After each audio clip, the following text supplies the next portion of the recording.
Hi, Jennifer. I am doing very well today. I can finally breathe through my nose, so it's wonderful. It's a wonderful day today, and I got a new mug. How about that? Oh, you can't see it. I'm so sorry. Well, it is a new mug. So, other than that, it's been a wonderful day today.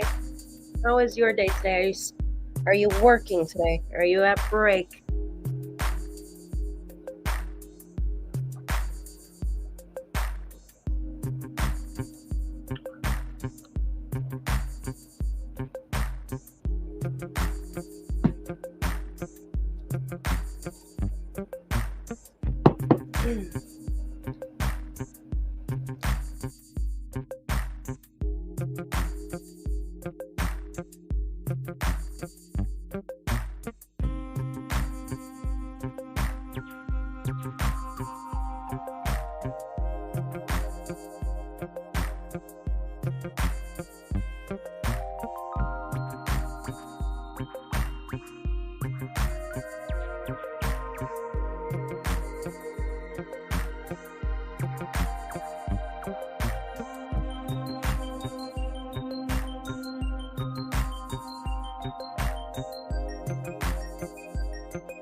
Today is my day off unless I get called into work. Okay.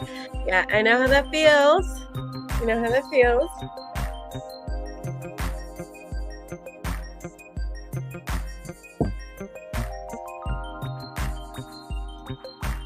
So what do you usually do on your day off? Is it usually your errand day, your chore day? That's usually what it would have been for me.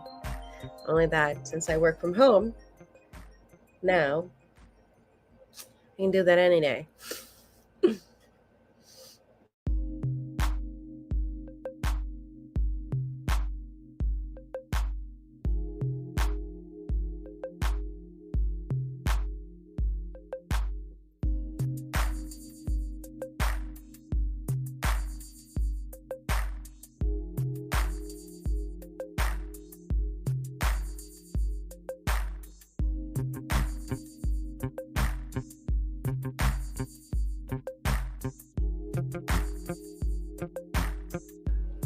So my cousin is the one who introduced me to your readings.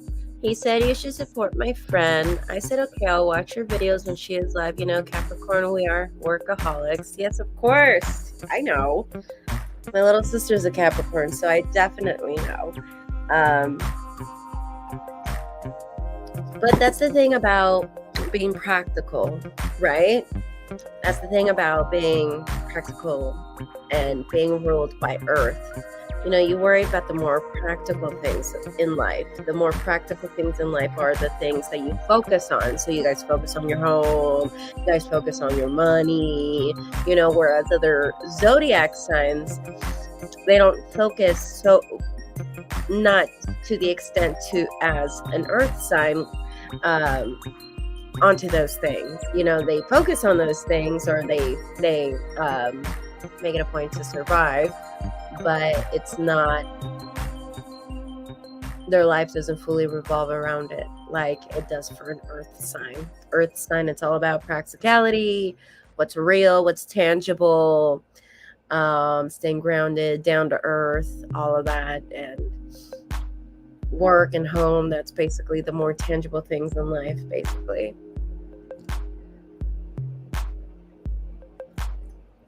Which is not a bad thing. Shit, I wish I had more earth. To be honest with you.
It depends on my days off, what I've got going on. Sometimes cleaning, sometimes running errands. Sometimes just sleeping the day away and being lazy. Sometimes you just got to catch up with that sleep, you know. Um, when I was still listening to the outside world, and I got this job earlier this year, which I only lasted a couple of months, but it was a full-time job, and it was no hard labor. It was actually really, really easy. It actually was a really, really chilled place, honestly. Like, I have no complaints. It was a really chilled place. You know, it's just like how I said before, you know, I just, you know, like how I've said to other people, you know, I just shine here. You know, I didn't shine there.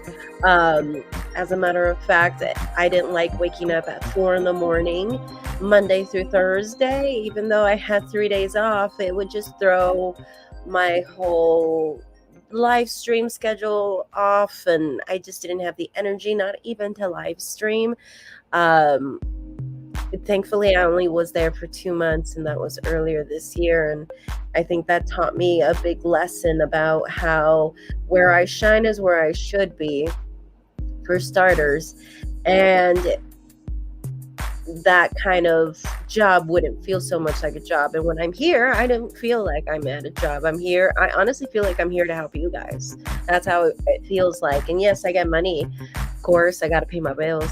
But like, that's actually because I know the money is going to come, obviously, right? If I'm here. But I don't even think about that when I'm here. I think about like me looking forward to hearing your guys' stories, talking to all y'all and seeing how you guys are doing. My understanding of the universe is that I'm here to help you guys, and I'm a spiritual advisor. So, and this is my calling, which when I feel like I need to make a video about this one day, where I will talk to you guys about why I am a spiritual advisor and why I became the person that I am today and how it happened. That one day will happen.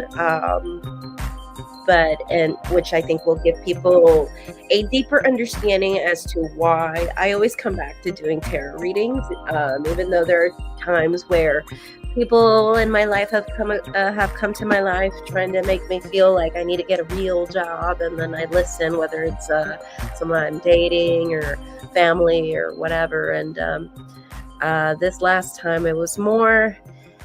There was no pressure really on that, or there kind of was, you know, but there kind of was from certain people.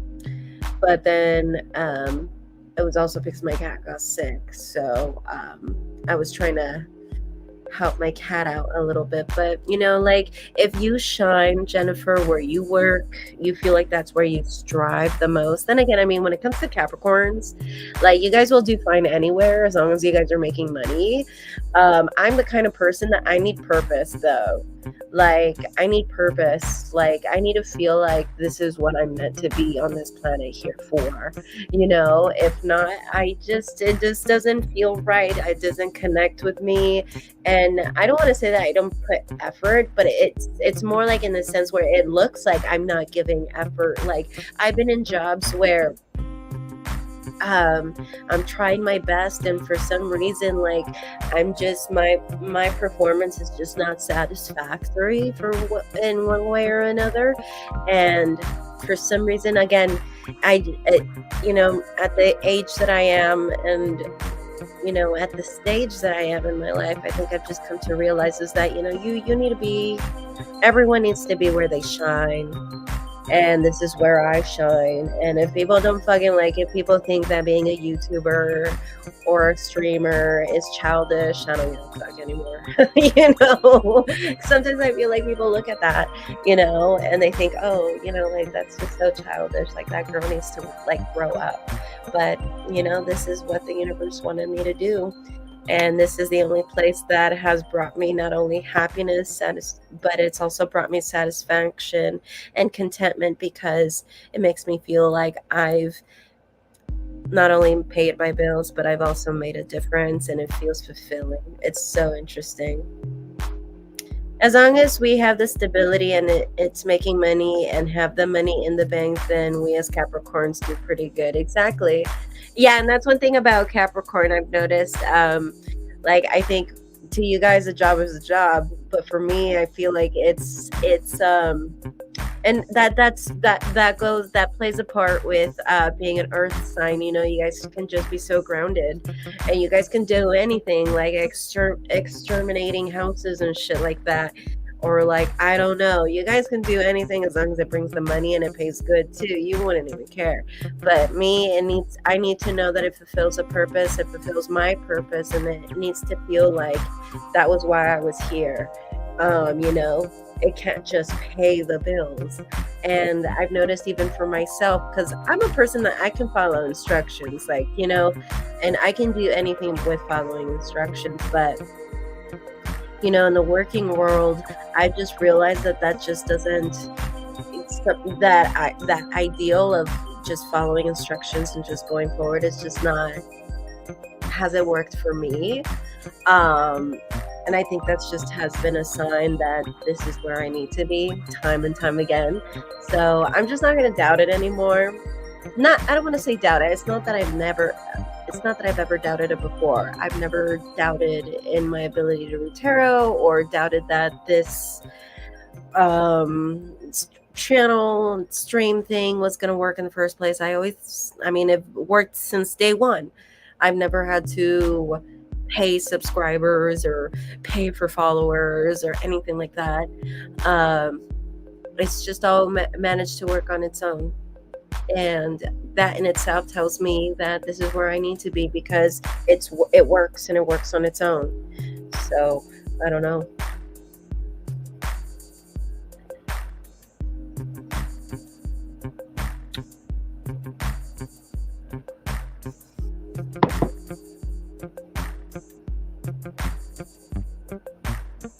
But yeah, no, like, as Capricorns, man, you guys can do like any job and you guys would be fine.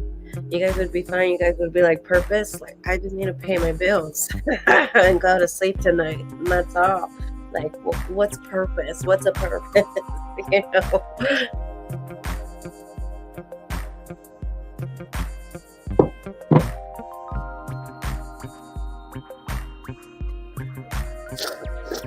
But Jennifer, we did a reading yesterday. We talked about your partner, your relationship, and your reading. What are your thoughts on it now that you've slept on it, you've thought about it? What are your thoughts on that now?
I like that.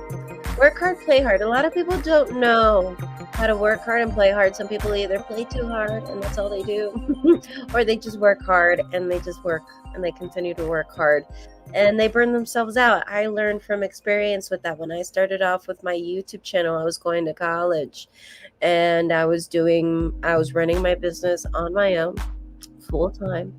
And at the same time, I was in school full time, and I didn't know how to play hard.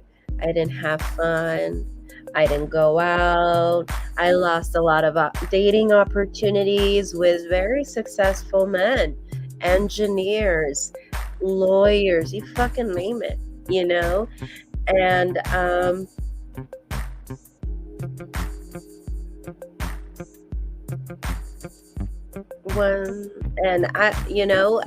and that was my fault.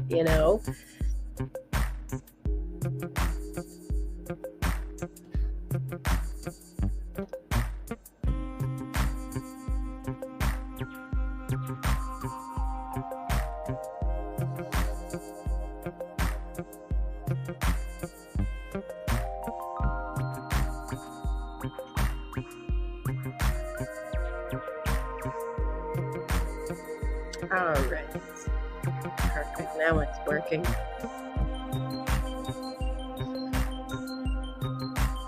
Well, I don't like the fact that the card said that I want to try or might try to work on my current relationship. The Libra I'm with, he's got a lot of insecurities due to his past, and he's got so much stress. I think that when he is mad, he takes it out on everyone who is around him. Okay. And in what way does he let out his frustrations? Does he just start yelling at people? Does he get passive aggressive, or does he get cynical and sarcastic? Because Libras can be known for that. Libras are ruled by the scales, right? So whenever things are not in, whenever they're not in balance, whoever is always in balance, right? The scales are going to tip over one way or another in whichever direction at any point, right? But that's the thing about Libra. Libra is an idealist. So, and they're ruled by Venus, right? So when things don't go as dreamy and as wonderful and as Disneyland-like as they think it should be, if things are not running as smoothly, it's a problem. It's a problem. Other people can handle it if one little thing goes wrong. But if one little thing goes wrong for a Libra, everything's wrong. Everything is wrong. Okay? So that is a typical Libra, though. So he just yells. He doesn't get physical. I think passive aggressive. Maybe that. For sure. It's totally the passive aggressiveness for sure. In my last relationship, I haven't been in a relationship in 4 years. About 4 years. And the last committed relationship that I was in,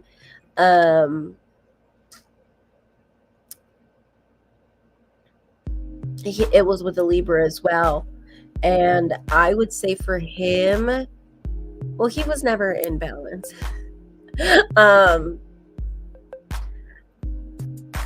But yeah, I can, as far as, he did well with emotions. My ex did well with emotions. Sometimes, for the most part. But whenever he was pissed, he was really pissed. But he never really, there was something he would always tell me. And he would always tell me, if I don't get mad, then I have to cry. That was something he would always tell me. And it never made sense for me, because to me, it's like, if I'm mad, I'm mad. If I'm sad, I'm sad. But I think what he meant is that whenever he just had an extreme emotion, he needed an outlet right away. And he would go straight to crying, which made sense because my ex would cry a lot, and he just needed an immediate outlet. And I think he knew that well enough about himself that it's like, I don't want to get mad, because when he got mad, it was pretty ugly. Not gonna lie. And thankfully it was never towards me. But, and yeah, it was aggressive, but, thankfully it was never towards me. And, I just noticed that, and I think I only witnessed that once where he got pretty aggressive. And I'm not even willing to talk about how aggressive it got because I don't think it's something I can talk on live stream. But I just remember that after I had seen that side of him, I think he saw that I was like pretty like considering like leaving him at that point. And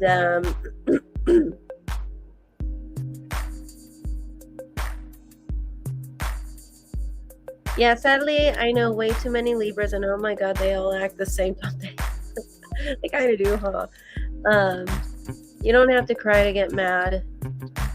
Man emotions are so annoying.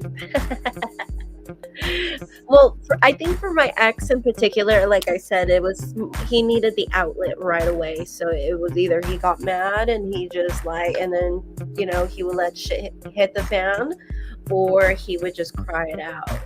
And so I think, my ex would go for the latter, because when he would get mad, he would get extremely mad. And I witnessed that one time, and it was not good. It was not good. And it was really not good. And so I just remember he told me that one time, and it would never make sense to me, because to me, like, if I'm sad, I'm sad. If I'm mad, I'm mad. And I'm not one of those people that I get angry and then I cry. No, like when I'm angry, I'm angry, and then it just goes away. When I'm angry, it goes away in a few days. That's me. Like when I'm pissed for days. Like I can be pissed for like fucking like 4 days. Like it just, and nothing will do anything. Nothing can take it away. And I've noticed that about myself. Like I need to like just shut myself away, because if not, like if people try to get into my space, it just pisses me off even more, and I get aggressive. But I'm not a Libra. But the thing is that like for me, like I can't just let it out by crying, like it doesn't work for me. But I think for him that was the way it worked for him, for my ex. But I've known quite a few Libras, and I can say they're pretty similar. Totally. I don't like the indecisiveness. That was one thing about my ex, and he always treated everything like, opposites can be opposites, but the opposites can also be alike. I hate it when he talks like that. And that's the thing about Libras too. Like they like to blend things. They always made it seem like everything had a gray area. And it's like, no, bitch. Not everything has a fucking gray area. Like it's either yes or it's a no, or it's black or white. I don't like gray area shit. And they like to like blend shit because they don't like to make decisions. And it's like they make everything all into one thing, and one thing is everything. And it's like, and that's why they never have to make a decision. And it's like, no, you can't do that. And that was something that would drive me nuts. It's like, no, you have to make a decision. Like we have to move forward. Like I'm a person that I can't stay stuck on one thing. I have things to do, like, so we need to move forward, and that was something that would always get stuck on my ex and I. Capricorn tend to bury their emotions though with a ton of sarcasm. Are you an Aries? Women Libras are worse. No, I'm not an Aries, but I am another sign that's ruled by the same planets as Aries, Mars. I'm a Scorpio, so I'm also ruled by Mars, just like Aries. So we're ruled by Mars, and we're ruled by Pluto, which is the planet of the occult, the planet of Lucifer, the planet of the New Age, divination, ghosts, anything that has to do with the paranormal, the occult, Lucifer, or more like Hades, sorry, this is Greek mythology. and all of that. And then Aries is the planet masculinity, sports, competition, stuff like that, which is very opposite Libra. Libra is ruled by Venus, right? So it's all about females, feminine, the feminine, the sacred feminine, beauty, all of that, right?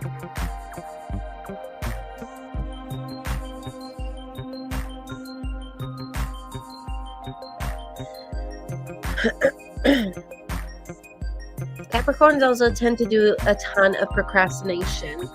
I procrastinate, but I also set myself like deadlines. Like if it's something that's really important, I do try to manage to get them done. Something that I've realized for myself is that I'm the kind of person that if I don't have things done, I will have them just kind of like, I see that list in my brain all night, all morning until I wake up. And then I'm just like, wow, like I lost sleep because I was thinking about all the things I'm procrastinating on. So what I'm doing now is that I'll give myself a list of things that I want to do for the week, things that I need to accomplish on that week.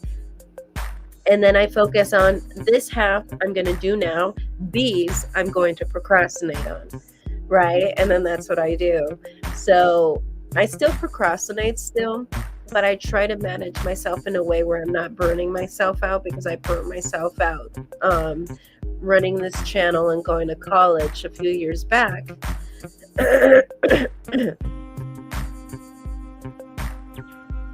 Oh, dude, my son's dad is an Aries. He's just weird. I don't like Aries because I feel like when it comes to dating Aries, I feel like they jump into relationships too quickly. Like they want to marry you like fucking yesterday. And it's like, bro, like I still need to date you. I still need to get to know you. I need to get to know your family. I need to see how you are when you're angry. I need to see how you are when it comes to compromising. I need to see how you are when it comes to taking accountability.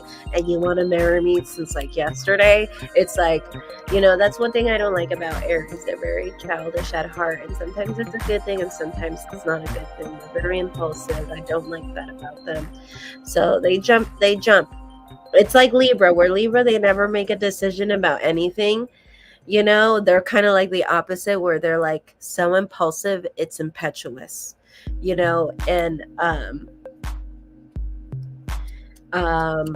you know, and that's one thing I don't like. They do have a temper. And just as quick as they fall in love, they fall out of love. That's why when they tell you that they're the type that within 3 days or even less, they'll tell you that they're in love with you, that you're their twin flame and all this bullshit. And it's like, bro, like you don't even know who I am. How can you be in love with me? You know, that's fucking Aries. And that's one thing I can't stand about Aries. It's like they're just too like what is this, a fucking Disneyland movie? You know, like you know, when it comes to dating, you know. But then again, I'm not compatible to Aries, you know. I'm not compatible to Aries, and well, Libra, they just don't make up their mind. No shade to any Libra or to any Aries out there, okay? If there's anybody out there listening, okay? I love all y'all the same. We're talking about our dating experiences, okay? So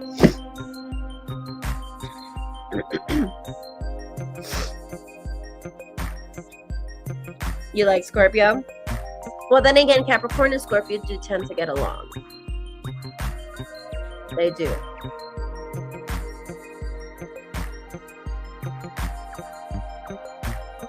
Do I believe in cusp signs? Sometimes, you know, but I've also noticed that there's also this thing about tropical and sidereal too, or something like that. I hope I'm saying it correctly. And a lot of people are now leaning towards the sidereal astrology, and they're saying it's a little bit more accurate, because they're saying that because, you know, the stars and the planets, they change around. You know, it's not always the same every single year. And they're saying that, you know, things have shifted. And so the months in correlation to those signs aren't the same anymore. So I mean, some people are saying that, where they once were Scorpio, now they're Libra due to sidereal astrology, and some people are claiming it's extremely accurate. I haven't read too much on it. Then again, there's so many types of astrology. There's now the one where they included the 13th sign. There is the traditional Western that we all know it about. We have Vedic astrology that's really popular in India. We have Chinese astrology. We have Native Americans. They also had their own system too, which I don't know what it's called. So there's just so many. And I want to give everybody their own credibility too, but it's like to catch up on all of it, I would love to take a course on astrology. That's actually one of my main goals, actually. And all types of astrology. I want to take a course on astrology because I basically just know what, most YouTubers know, right? But I want to be able to be like, one of those people where it's like, yeah, I know, I want to be so good at it that it's too good, I just know enough to be able to read my cards. So, and I know enough about the planets and stuff like that and transitions, especially when it comes to the moon phases in relation to my Wicca rituals that I do at home. But other than that, I mean, that's as much as I know about astrology. But going back to the cusp signs, I mean, I've seen it. Like I do, the person that always comes to mind when I think about cusp signs is a client of mine, and she was on the Capricorn Sagittarius cusp. And I remember looking at her natal chart. Okay, because she's Capricorn. She was a Capricorn, or she is a Capricorn, but she was born like on the first day of Capricorn, right? Because Sagittarius is before Capricorn, and it was so weird because like on her natal chart, and she knows who she is if she's listening. When you see the natal chart, you see the circle, and inside the natal circle, you see all the lines and everything that they have and everything. I'm so bad. I can't believe I'm using the wrong terminology here. And they all ended up making the shape of the symbol of Sagittarius. The arrow that represents Sagittarius. It was on her chart, and I told her, isn't that so interesting and so weird that, like you're a Capricorn, but all your planets, the way that they're lined up, they kind of formed it to look like the arrow from Sagittarius. And she did have more of like the physical qualities, like the physical characteristics of a Sag more than a Capricorn. She did have some Capricorn physical qualities, but she looked more like she could have been a Sag, but she had never noticed it before I did, and that was just so interesting.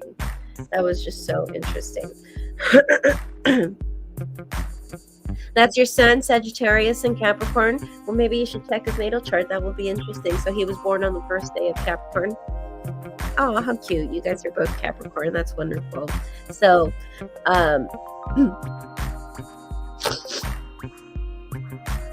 but yeah, like, I mean, a lot of people pay attention to all of that. I always tell people that if you really just want to be for sure, look at the natal chart. Find out the sun sign, the moon sign, the rising sign, and if you're looking for compatibility with this person, look at what's in their Venus. Look at what's your Venus, your rising, and your moon, your sun as well. So,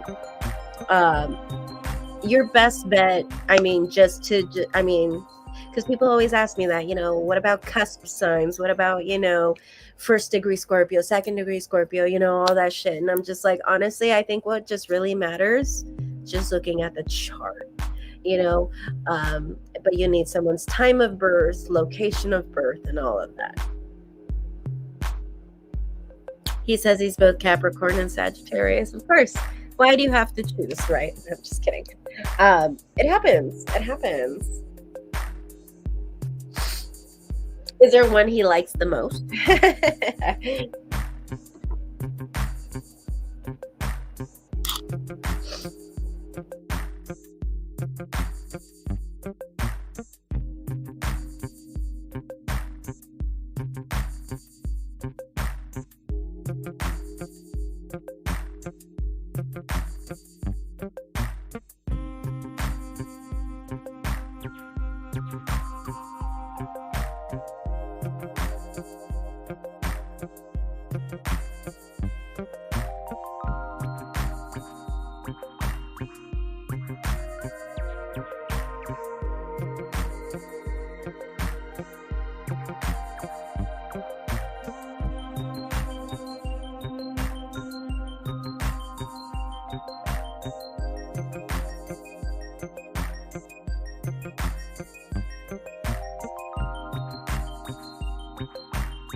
I don't know if he likes one or the other the most. Oh, well, he follows more Sagittarius, I think. My mom, on the other hand, oh my God, she's both a Gemini and a Taurus. She is May 22nd. Awesome. Okay. When she had her chart done many years ago, she was told that she is a double Gemini. There you go. So she might have like a Gemini sun, and it could be like a Gemini moon, right? When people tell you that, or when people tell you like you have like a triple Sag, you're a triple Sag or like a triple Sagittarius, that means your sun, your moon, and your rising are all in Sagittarius. And there are people who have all three in one sign. Very true. As a matter of fact, I've met 2 triple Sagittarius already in my life.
I don't know if it's just because I'm Capricorn, but my mom is not only really weird, but she makes me angry all the time. Gemini suck.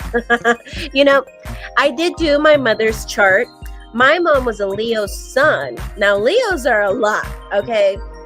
But my mom was a Leo sun.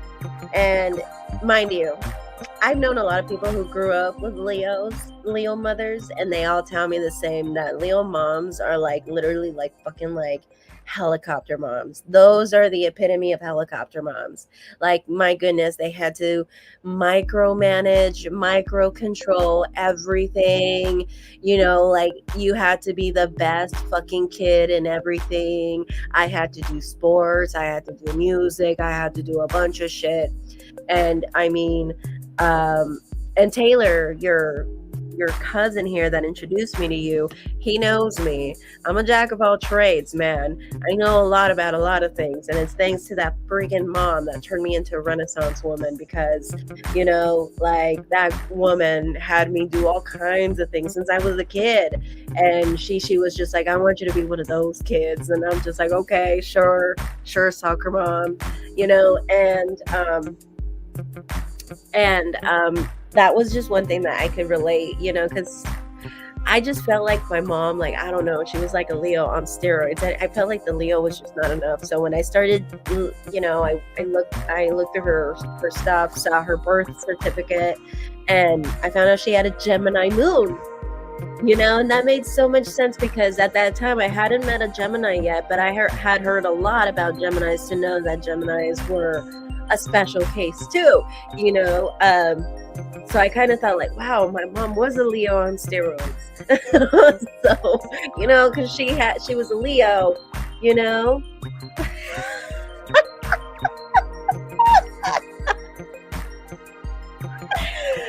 ain't lying, Jennifer, you're not lying.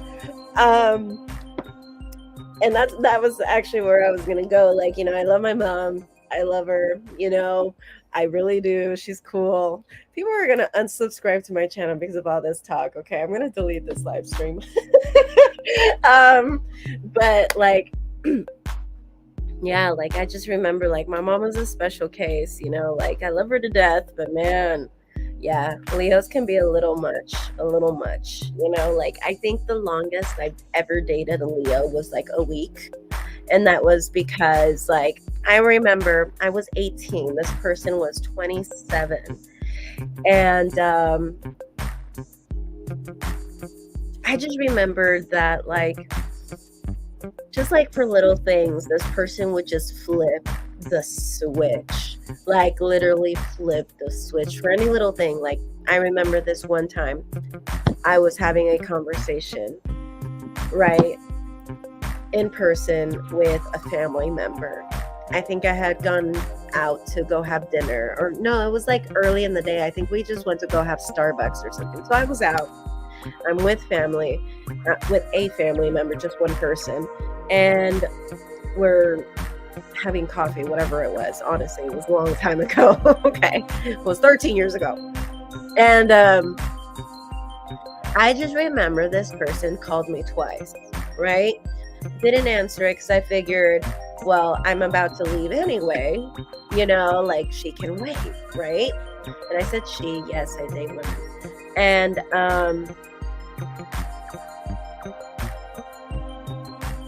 I just remembered, like, I was thinking to myself, like, oh, okay, well, I'll call her back. And so basically, like, it wasn't even like 15 minutes. It probably wasn't even that long at all. It was just a quick conversation I was supposed to have with a relative, and we were just going to call it a day. It wasn't even like, supposed to be a long thing anyway. It was just something we needed to get taken care of, and that was it. And I just remember this person doesn't even say hello when the moment they answer. The moment they answer, it was just a bunch of just belligerent screaming. And I don't even remember what was said. And I just remember I said, whoa, can you chill? And I don't like it when people put me in a position where I have to explain myself, because if you got to put me in a position where I have to explain myself, that already tells me right there that I don't like it. I don't know. I just don't like it when people put me in a position where I have to explain myself. Like, I know I'm an honest person. I know I'm a good person. So if you had doubts about me, why would you be in a relationship with me or even try to date me? right? So that's just how I see things. People might think differently here. Y'all can comment and say whatever you want to say, right? Let me know what you guys think. But I'm the kind of person that, like, I don't like it when people question me, or question or just take a dump on my loyalty, when they absolutely have no tangible proof. They're just upset because I didn't answer their call. And then they went off, and because of that, they went off the rails on their own. So I just remember I calmed her down. I explained myself, and I'm upset now because I had to deal with this for no reason, for absolutely no reason. And I'm also upset because I don't like how this person talked to me, So I just remembered, like, after I explained myself, she calms down. And then she's like, okay, you can just break up with me now. Now she's attention seeking, right? Now she's looking for validation because she knew she screwed up. And she did this for that whole entire week. This kind of pattern where she would flip the switch, then she would do something to seek for validation to see if I still cared. And I ended up ending it within a week. I couldn't do it. That's Leo for you. So my brother is a Leo. Yeah, not a good combination. Well, I never grew up with a Leo other than my mom. I don't think I had any other Leo relatives because most of my mom's sisters were Virgos. Like, literally all of my mom's sisters, and I think her brothers too. Okay, so like my mom had like 6 other siblings. So including with my mom, they were 7. And then with my dad was a group of 10 brothers and sisters, so I need this is boomer times, okay? So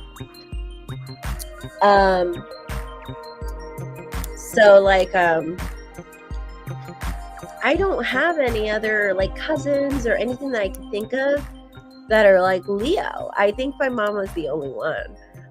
And with Gemini moved. So when I found that, I was like, oh shit, my mom was a special case. Interesting. I love you, Mom. But but I tell people but I'll give this to Gemini and Leo. Leo women and Gemini women, you guys are the super women of the zodiac. You guys can accomplish more errands. You guys can accomplish more shit than anyone on this planet. Like, I remember my mom could do a whole bunch of things in one day. That's still to this day that I can't do in one day and without kids. My mom did it, and with 4 kids. Okay? And to this day, I can't do it. And I have 0 kids.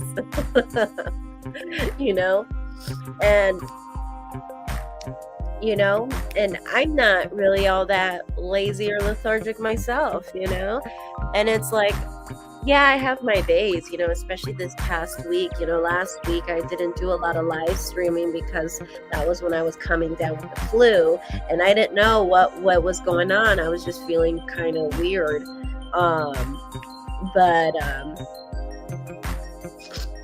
But yeah, like that's something that I can say about Gemini women and Leo women, that just, or about those signs, that just does not compare to any other sign.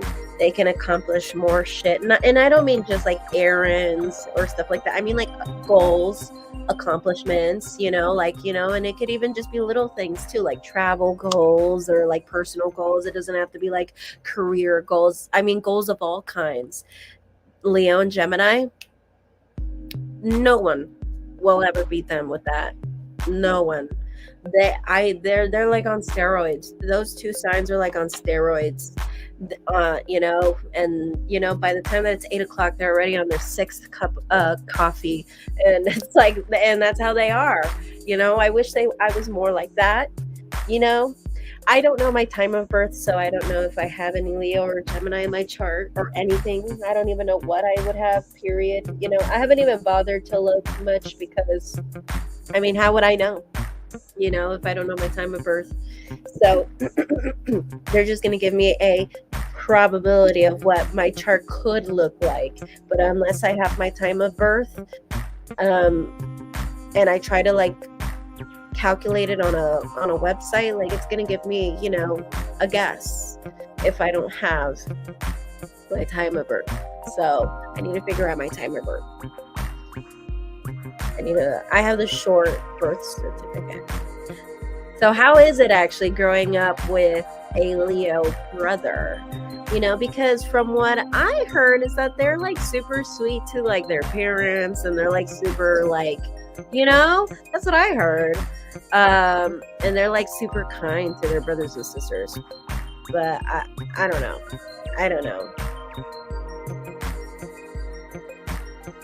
I never really saw my mom interact much with her siblings, except for one, which was the one that everyone claimed that my mom was the closest with, a sibling of hers that she was the most closest with, one of my Virgo aunts, because they were almost all Virgo.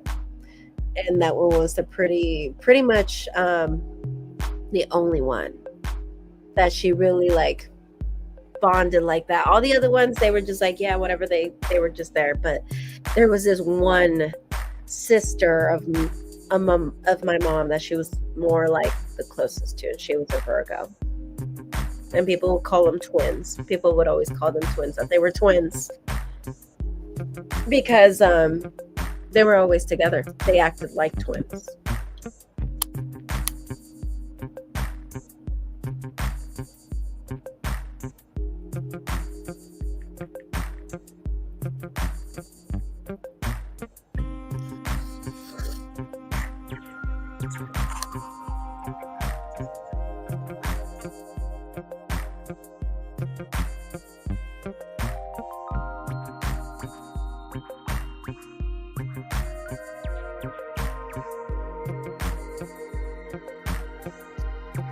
It sucked growing up with a Leo brother. He always hated me and always hit me when he got mad at me growing up.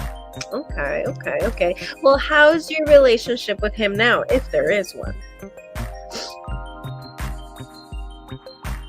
And why do you think he hated you? I think I have a theory. But I want to hear from you. What, you now looking back, what do you think it was?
There is no relationship with my brother now. He has been divorced twice, has kids of his own, and lives in Texas. And I'm guessing you are not in Texas. Okay. Well, it happens sometimes. Sometimes we just don't bond with certain relatives, and there's just no connection,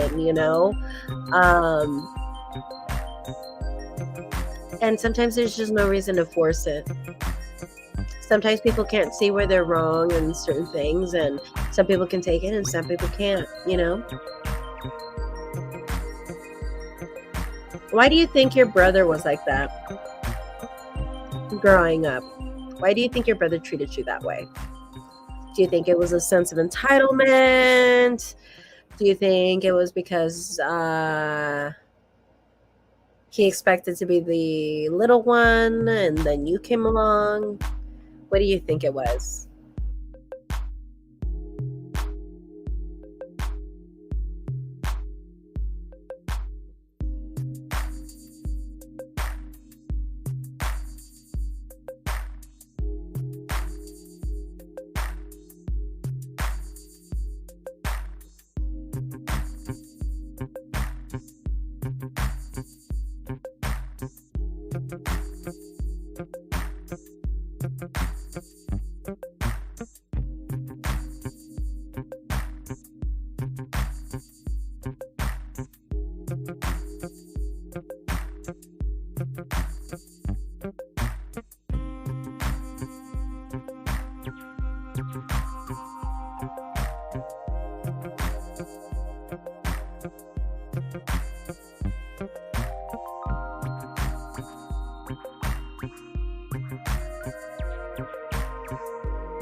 No, I don't live in Texas.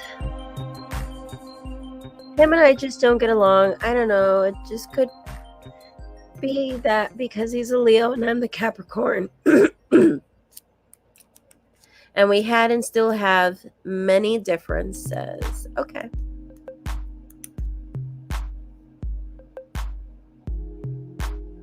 Maybe I was too needy growing up, too whiny. I hugged him too much. So many things.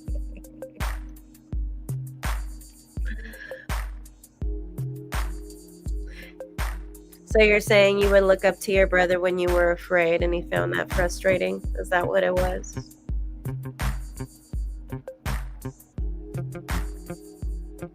You think that could have been an issue?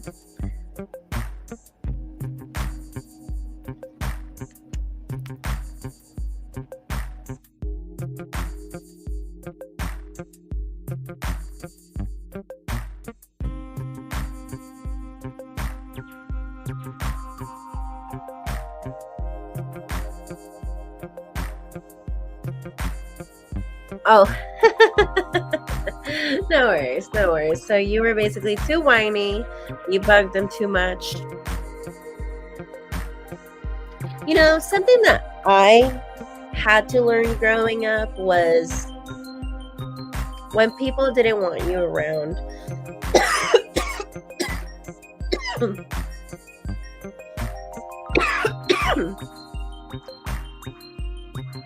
And needing to be okay with that. And you know, for the most part, I was okay with doing that with the exception of one person in my family. I don't know what it was, if it was just me wanting approval from this person or I just wanted this person to just stop. I think it was really just that. I just wanted this person to just stop and leave me alone because I felt like this person was always trying to go after me no matter what.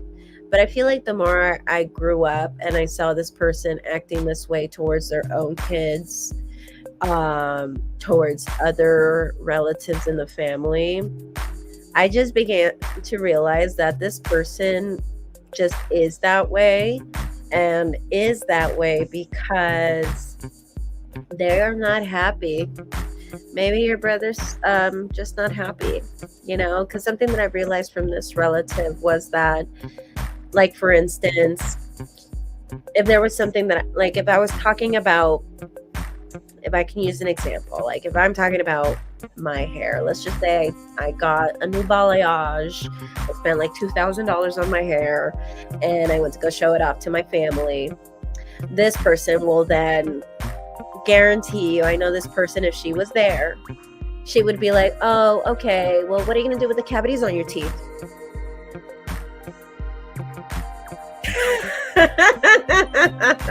She would like find a way to downplay something I got going on or whatever, you know. She would still find like something, or like, you know, she would still find something.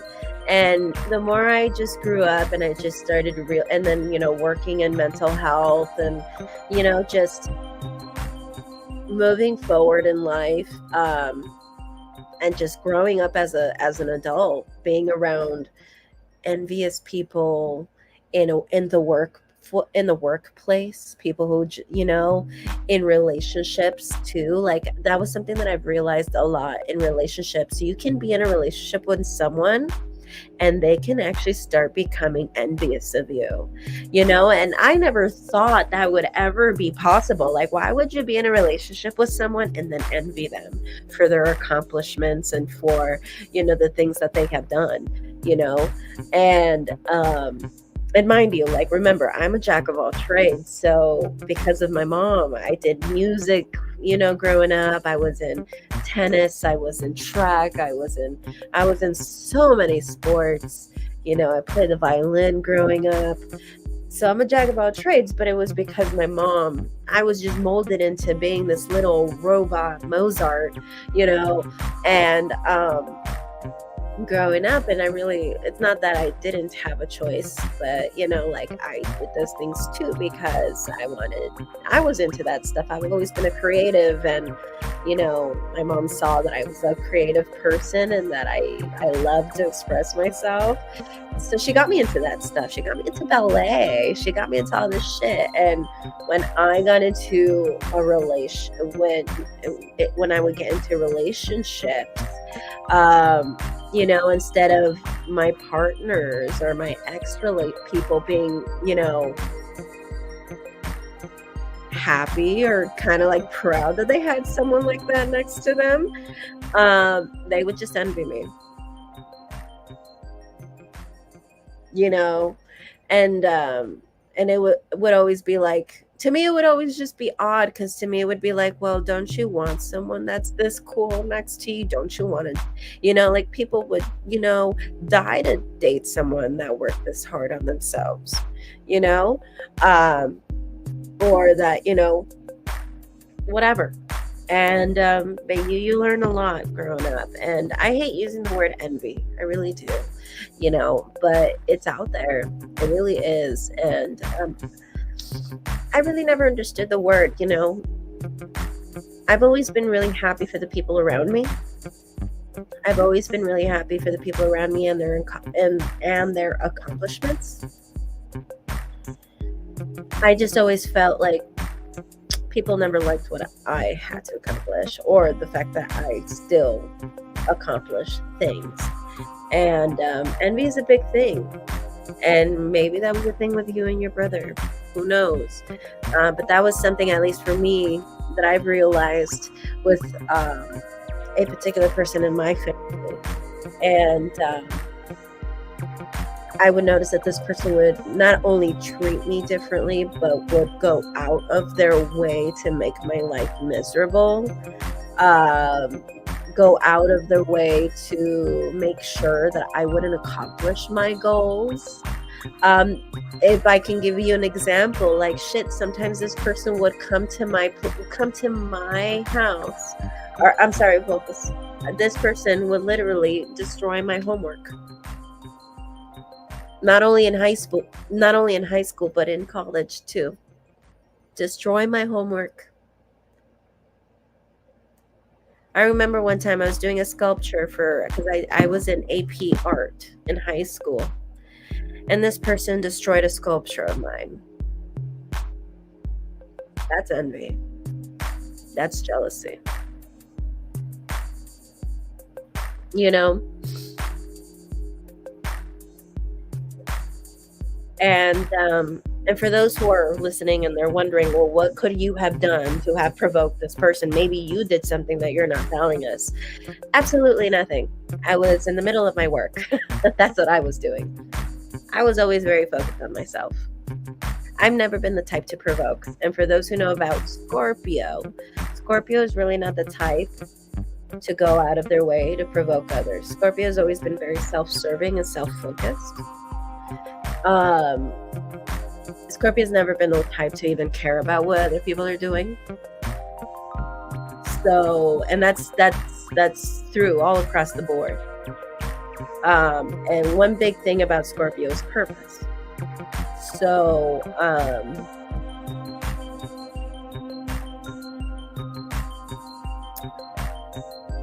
I've always been focused on whatever I felt was my purpose at that time. Some people just don't like that. And maybe that was a big lesson for me to learn, because something about me growing up, I just didn't understand what envy was, and I didn't believe it. And, when I turned 18, I remember I would always get these readings, because I always felt like these energies, were always getting in my way. And I just remember I would get readings growing up, and people would always tell me, you have a lot of people who are jealous of you. And I'm just like, girl, I just graduated high school. I don't even have a car, like, who the fuck is envious of me? Like, and it's out there. It really is out there,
Actually, Jennifer, I did say that I had a theory for you as to why I think you probably didn't get along with your brother. And I was going to say that the theory is because you're ruled by Saturn. And the reason why I say that is because being ruled by Saturn,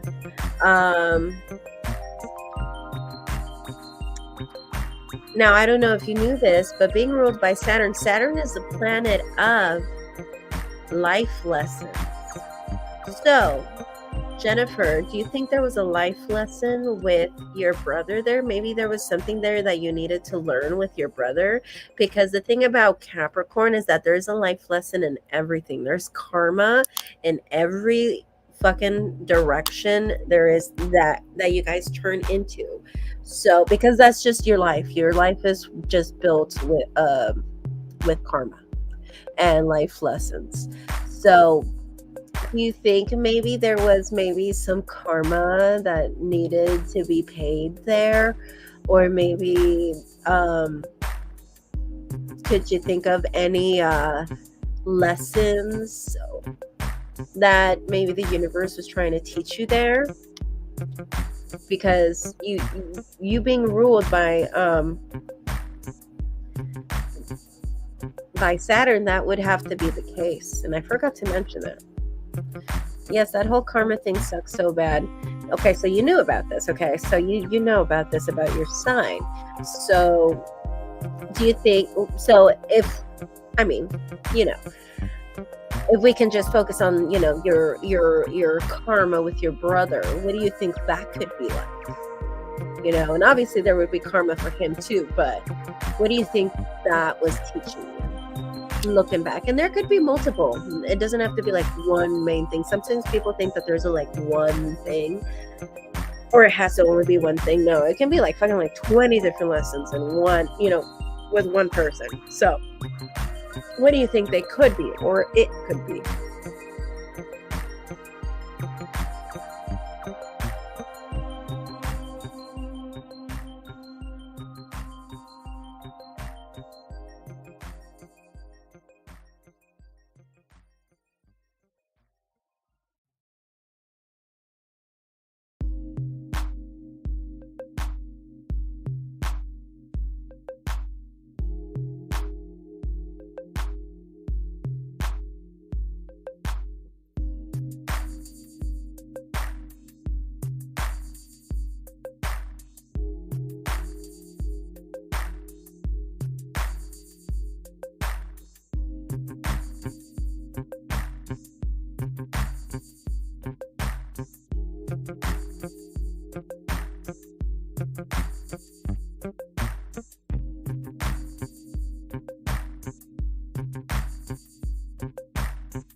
Maybe one of those lessons might be not to end up like him, or like he did in the past. At one point, he was homeless and on drugs, but he cleaned up his life.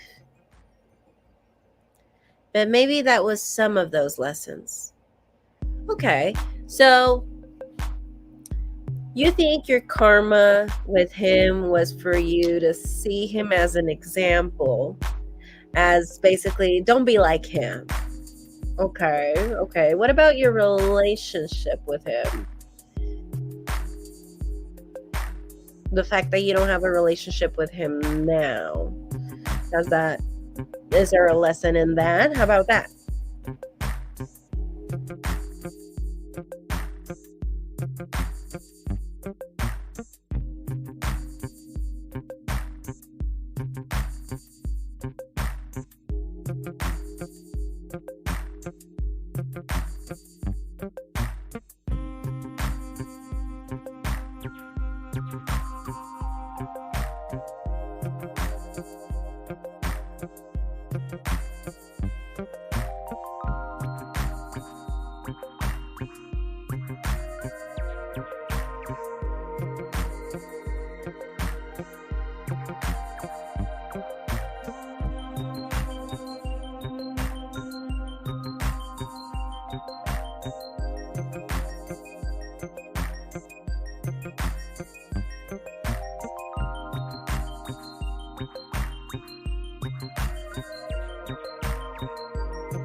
Oh yeah, by the way, I did see your new cup. It's Nightmare Before Christmas. Not my thing, but it's pretty cool. I love Nightmare Before Christmas. I love everything about the movie. I love all the lyrics. I am also a Halloween fan because my birthday is the day after Halloween. So my mom growing up always gave me a Halloween party. So that's always been a thing for me. Halloween has always been my thing.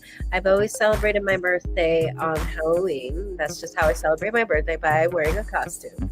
So that's just always been my thing. So, and Nightmare Before, I've always been into songs, musicals, and stuff like that. So I love how they made the movie into a musical.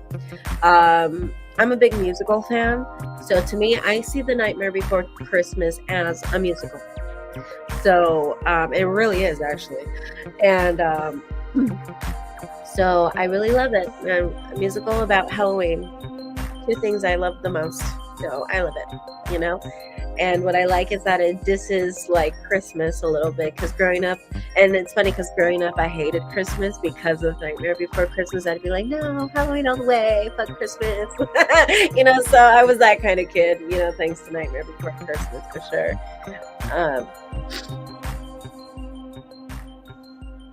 I don't know about, I've never really had a relationship with my brother, just maybe not to end up like him. I mean, we don't have much in common.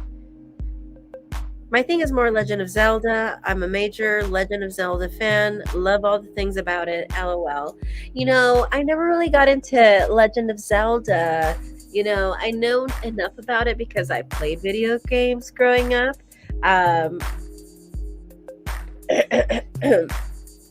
I played other video games. I played Spyro. I was super into Spyro. I defeated that game over and over and over again. I knew where all the hidden gems were. I knew where they all were. And I played Crash Bandicoot. I was into Crash Bandicoot. Those were like my two main games. But I never really got into anything else other than that, really. Because after that, I kind of grew up and I kind of just moved on, you know, from video games, from my video game phase. But other than that, like, you know, I didn't really play anything else. I don't hate video games. You know, I just never got into it super into it like that, you know, or anything more complex like Halo, or, you know, things that you have to use like all the buttons and stuff, like all the games now. I never got into it when it got that complex. I was just playing games when they were a little bit more basic. You know, after that I was just like, I think I might be like dyslexic or something, because I couldn't play with all my fingers at the same time. It was just too much for me. Too much. I couldn't use all my fingers at the same time. It was just too weird for me. It was just too much. But yeah, I know Zelda's a big thing. There's a lot of people out there who love Zelda. I love Nightmare Before Christmas. I don't know if you can see my cup now, but it's so beautiful. It's so beautiful. Oh my god.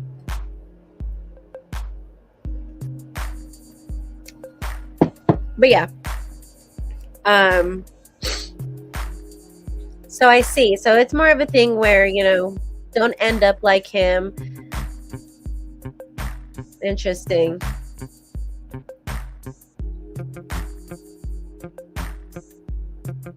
Did it teach you anything about compassion or empathy?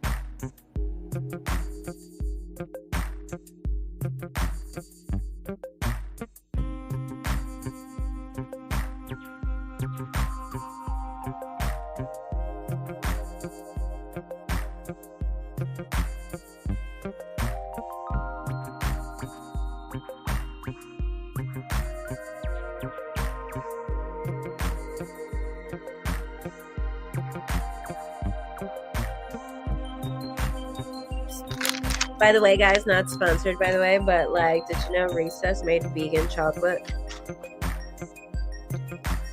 I'm happy. I'm happy. Making my transition to veganism a lot simpler. Now, for those who know, you know. But for those who don't, I've been vegetarian for about 10, 11 years now. And I've been wanting to turn vegan, but it's so hard. But finally, there's vegan chocolate. Yay.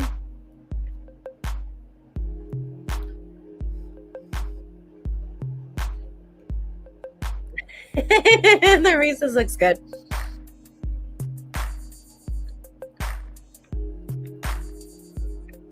Can I be honest with you? I totally agree with you. It's hard to have empathy for someone who's done so much to you.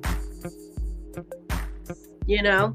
And I was there at one point, especially with that specific relative that I was telling you about. Because I felt like growing up, this person didn't deserve any empathy or any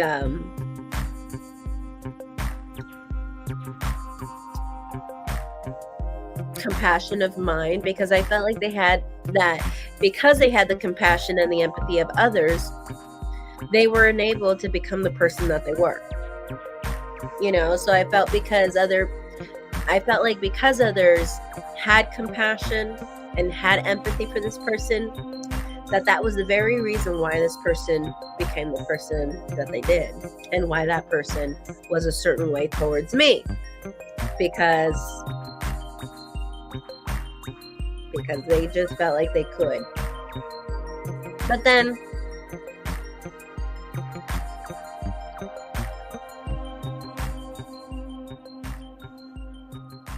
up until recently, for me at least, it got to a point where like having empathy and compassion for this person was almost unthought of.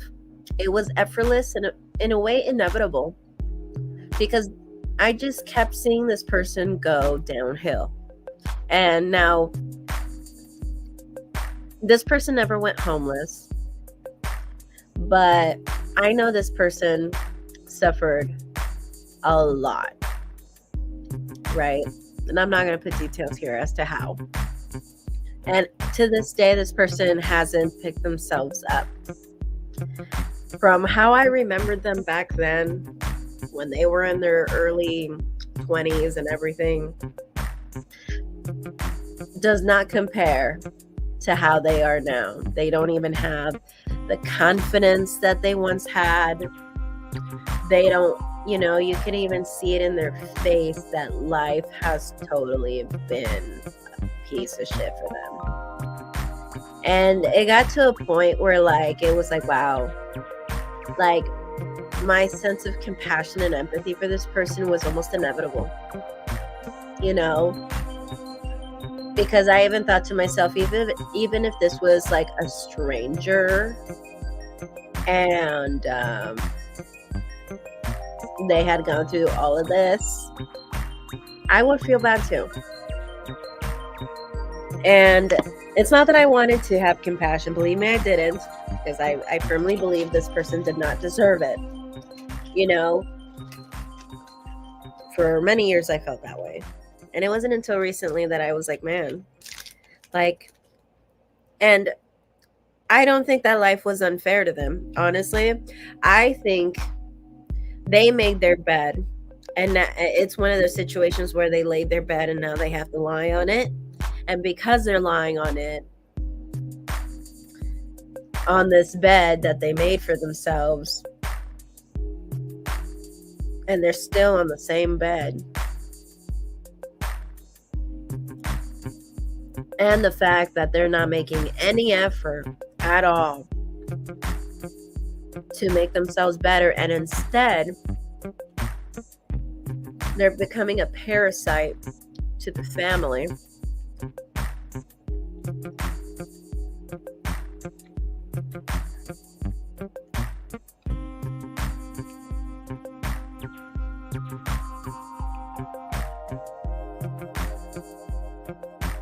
I couldn't help but to feel compassion.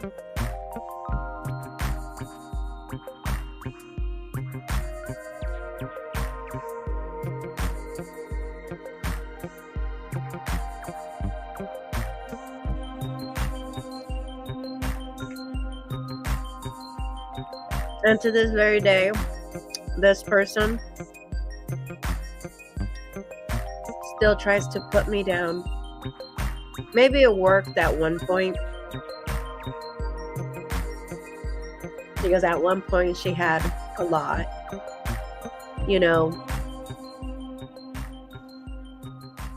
a lot of suitors, a lot of, lived on their own, and, the life that most 20-something-year-olds want, right?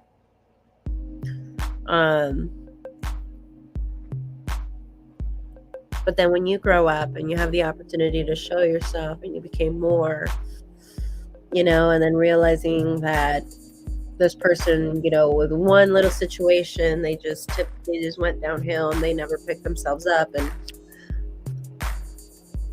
almost 10 years later, they're still there. It's like, yeah, they dug themselves there. Yeah, totally. I don't think it's something that was like, oh, poor them. No, I don't think so. I think that due to their decisions, they are where they need to be. But I just, I think in a way it kind of bamboozles me, because you think that certain people that bully you, I think what it is for me is that, certain people that bully you assume that they must be stronger or more aggressive or just more, I don't know. I just thought this person would have had a bigger fight in them. You get what I'm trying to say? I think that's what I'm trying to say. I'm having a really hard time articulating this, where I felt like, if this person had the ability to be bullying someone, then again, bullying someone who's literally 10 years younger than them. And me as a kid, you would assume, right, that this person must be stronger, must be scarier, whatever, right? But then when you grow up and you realize this person is actually weaker than you, it's a bit crazy. You get me? Yeah, people like that suck too. Definitely don't listen to the people who try to put you down, for sure. Right. I think what was more bamboozling for me is that growing up, I know that this person and I have like 10 years apart, so that kind of added to the scariness, because this person was much older than me and was physically aggressive and verbally abusive and all of that stuff. Not my parents, guys, for this we're wondering, it's not my parents.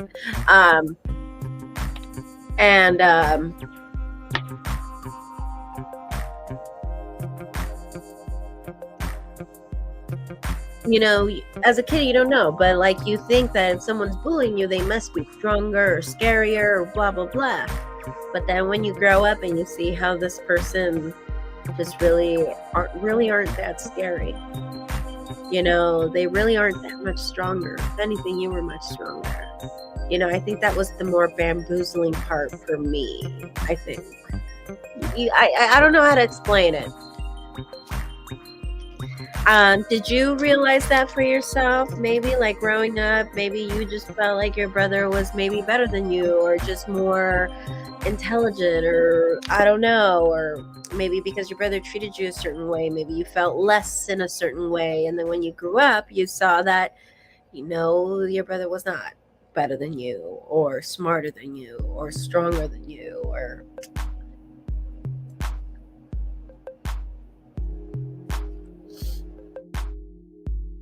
Thankfully, your brother doesn't watch this, so that's good. And it's only you, me, and maybe somebody else watching this, so...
Yes, things always came naturally for him. I'm kind of jealous of that. Like, what do you mean? What do you mean things came naturally to him? Like, do you mean like um people were more favoring to him? He was always like people's favorite, or what? What do you mean by that?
Do you think he had an easier time making friends and stuff like that? But honestly, that's something that I even noticed even from my little sister.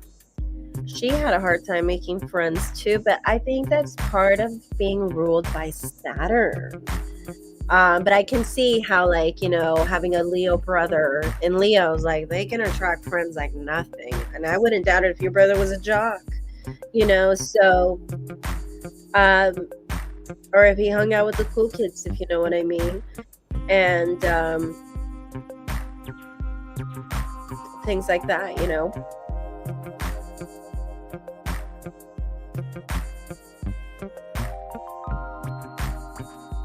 But maybe, you saw those things, and maybe you just felt like things were just going to continue to fall on his lap, and you maybe seeing him just, getting into drugs, and then seeing that nobody had his back when he was homeless and stuff like that. Um, and then getting divorced twice. I think maybe that was something for you to also realize that, it's not easy for anybody. And maybe you thought that he was the universe's favorite for a while. He really wasn't, you know. And maybe that was something he needed to learn, that just because he was growing up like a lot of people's favorite, or he was a class clown, or because things happen to naturally flock to him because he's ruled by the sun, right? Leo is ruled by the planet the sun. Well, it's not a planet, sorry, but it's ruled by the sun. So what does that mean? He's the center of the solar system. Everything just flocks to him. Everything just comes to him, and that's natural. And maybe being a Capricorn and having everything just being so tough for you, and seeing your brother just having it so easy, and knowing that a person like that doesn't even deserve it in the first place. And not to be envious, but like, you know him personally, so, and the way you make him sounds like someone who probably didn't even deserve it in the first place. And maybe just you seeing that it was kind of like the universe teaching you, like, no one has it easy. And some people sometimes have a time in their lives where things are good, and maybe one day you will have that time when you're shining and you're fine and you're good, and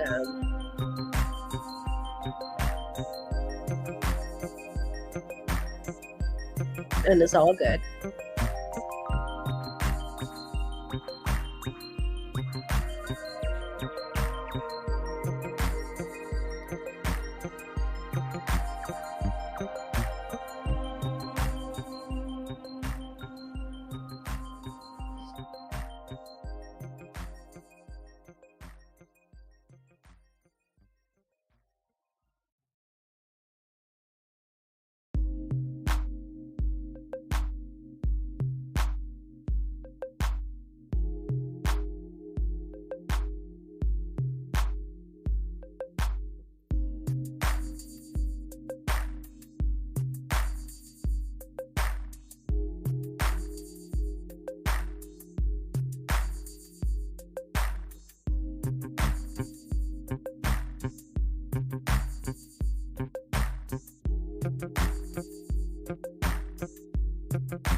Never thought of it that way. Yeah, no one has it super simple, that's for sure.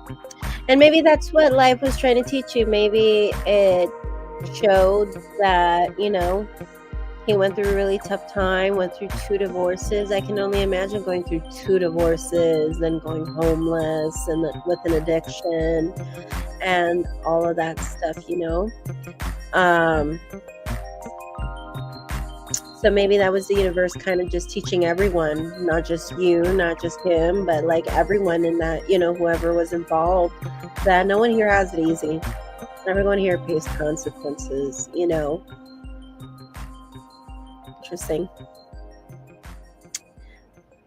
Well, guys, I wanted to let you guys know, all of y'all know, that I'm going to be sticking around for just 5 more minutes to see if there's any last calls for any tarot readings here. If not, I will return in the evening to do a second live stream. And yeah, let's see if there's going to be some readings there.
Hey guys, thank you so much for coming in. If you guys want a reading, they are $5. You can send the payment through Venmo, Cash App, or PayPal, and you will see the links to all of those down below on the description.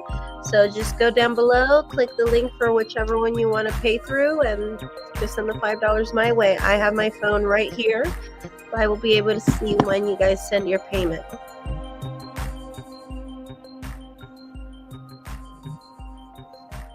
Well, thank you for the conversation. That was nice. I'll have to catch you on here again when no one is busy for sure. No worries. No worries. I hope to see you around, Jennifer. No worries. You just sent me $5. Okay. What is your name and what is your name?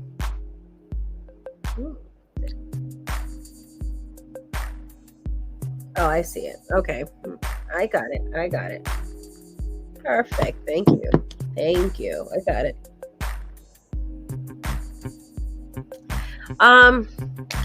It's really not a timing thing. It really just depends on the context of your question. So sometimes, like, like depending on the question, like I can be here for a while, so but yeah. Yes, I just got your payment. So may I have your question? What is your question, Manat?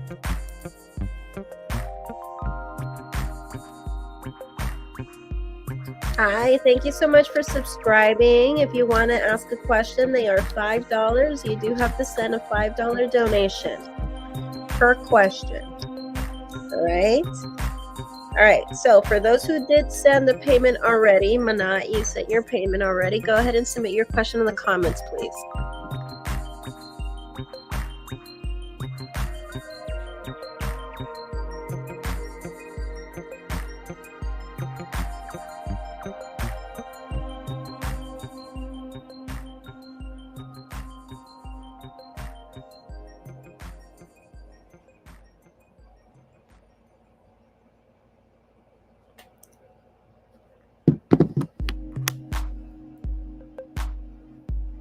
Okay, 1 second, Manat. I'll get to you in a second. You want a general personal reading? Okay, you can get a general personal reading. That's fine. I will just do a Celtic cross for you if that's the case. And all you have to do is send the donation, okay? Right now I'm going to do the reading for Manat. And then if you guys have any additional questions after, or like about the reading, I will answer them after I talk to Manat about his reading. So right now I'm going to do the reading for Manat. And there you go. There it is. Perfect. So you want to know current reading, his feelings towards me, what does our future hold? So those are two different questions right there. You can only ask one. So I can talk to you about his feelings, or I can talk to you about the future between the two of you. So it has to be one or the other. And Manat, I also need to know this person's name and zodiac sign. And also Manat, what is your zodiac sign? So I need your zodiac sign, this other person's name and zodiac sign. Can you give me that information, Manat?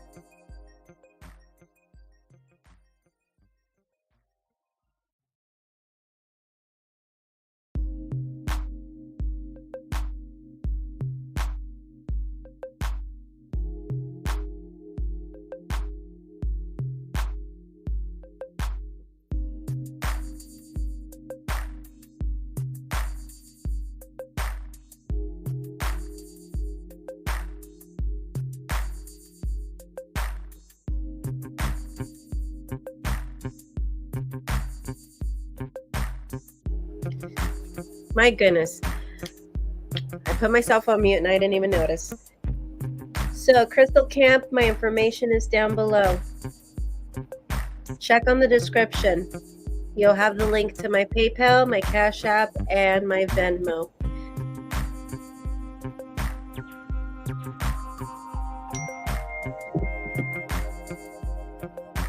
Thank you, Manat. All right, so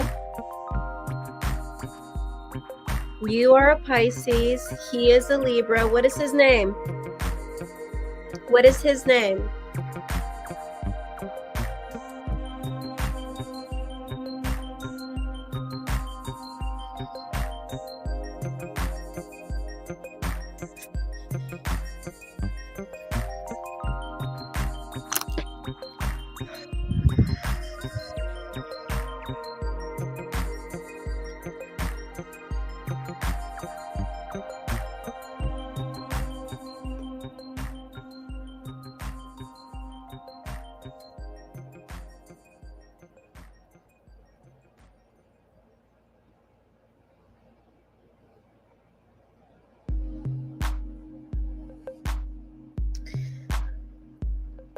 Okay, his name is James. Let's do. Okay, so his name is James. He's a Libra, and your name is Manat, right? Is that your name, Manat?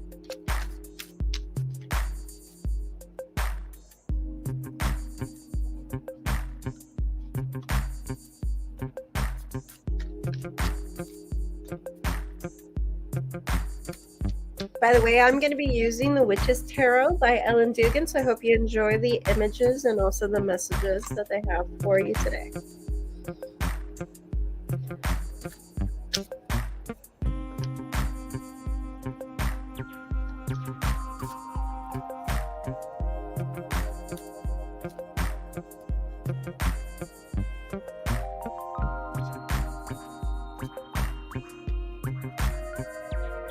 All right, so your name is Manat. Perfect. Okay, so let's go ahead and shuffle these cards for you. Let's see what the cards have to say.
All right, these are the cards that I have for you. I have the Eight of Cups in reverse, the Chariot, Temperance, Four of Wands reverse, Seven of Cups, Ace of Wands, Six of Cups, Page of Pentacles reverse, Six of Wands reverse, and I have in the bottom of the deck the King of Swords in reverse.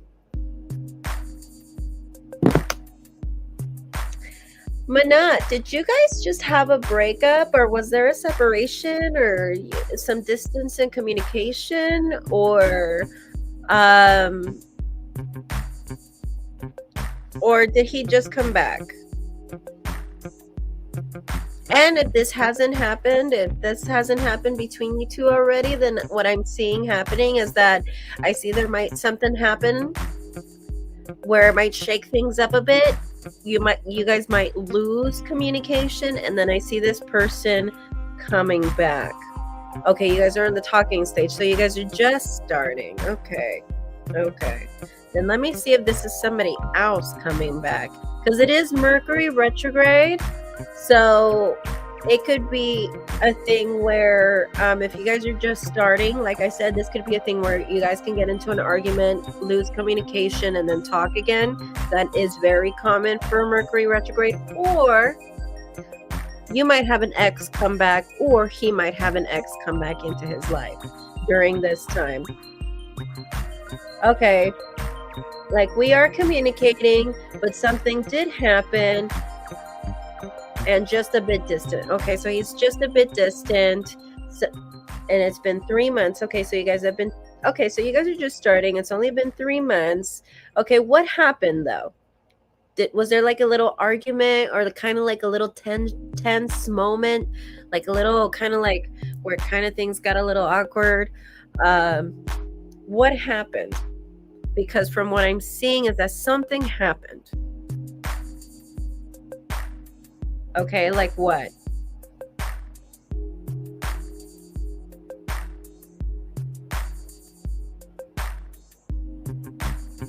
Like, did your family not like him or what?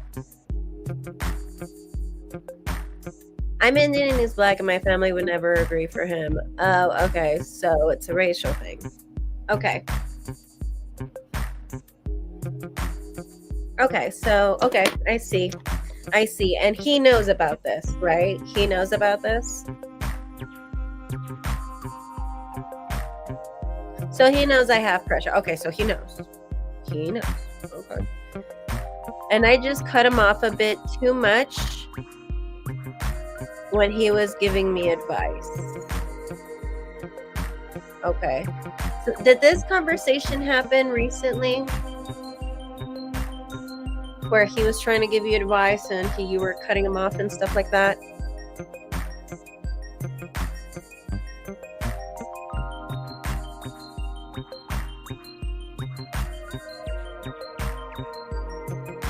Okay, yeah, 2-3 days ago. Makes sense, because we are in Mercury retrograde. But from what I'm seeing right here is that I wouldn't be surprised if he does end up leaving, but then he might end up returning. So how is he feeling? Well, he got in his emotions 7 of Cups, right? So 7 of Cups talks about how someone feels like there's a lot of different ways or a lot of different solutions to the situation. He could walk away. He could leave for someone else. He could fight with you. Point is that there's a lot of options, and he knows he's the wizard here. He knows he's the master of his own creation. So this is just basically saying that he knows he's got a lot of options here. Okay, he knows that there's not just one path he can take or a couple of paths. He knows there's many different ways he could move through this, right? But with Temperance here, I want to pull an extra card for Temperance in his mind. I got the Knight of Cups. Now, let's talk a little bit about the word temperance, right? When we look at the definition of the word temperance, it really talks about like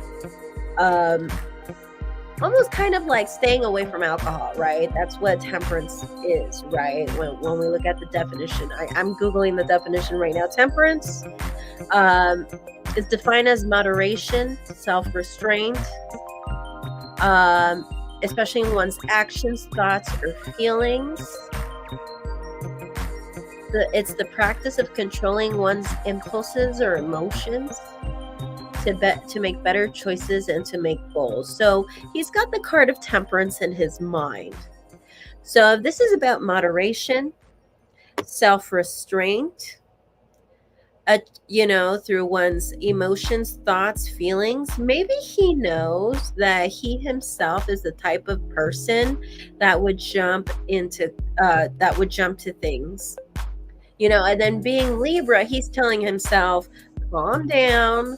He's probably telling everyone else to be just as diplomatic as he is. He's trying to be diplomatic. He's trying to get everyone to be diplomatic. But when we look at Temperance as a card, it's about balance. It's about patience. And again, still, it's about moderation into your life, right?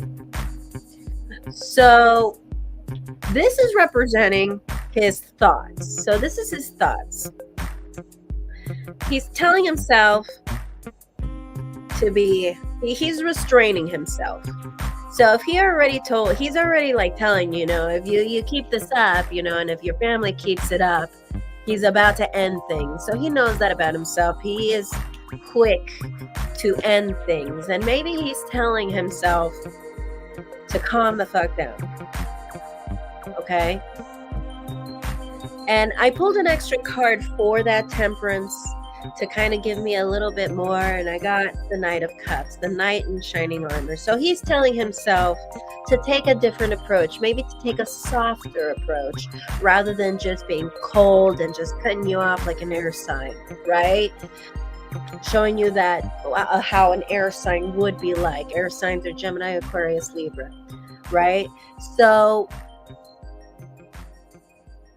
this being in his thoughts, he's telling himself with Temperance, calm down, restraint. And with this card, he's telling himself, be more loving, be more like the Knight in shining armor. Whether he's doing that right now or not, that's what he's telling himself. And his emotions, he knows he's got a lot of options, but that's normal for a Libra because that's what Libras do. They always like to look at all the different options that they got, you know, and they'll sit there and they'll look at all the different options. But what are his intentions? So I pulled a card for his intentions, and this is what I've got. And the cards are telling me right here with the Six of Cups. Six of Cups is about reunion, especially with someone you already know. So this card is talking about how he still wants to be around you. And if he has been distant, like you just said, he's being a bit distant lately, right here in your messages, you just said this right here, he's being a bit distant.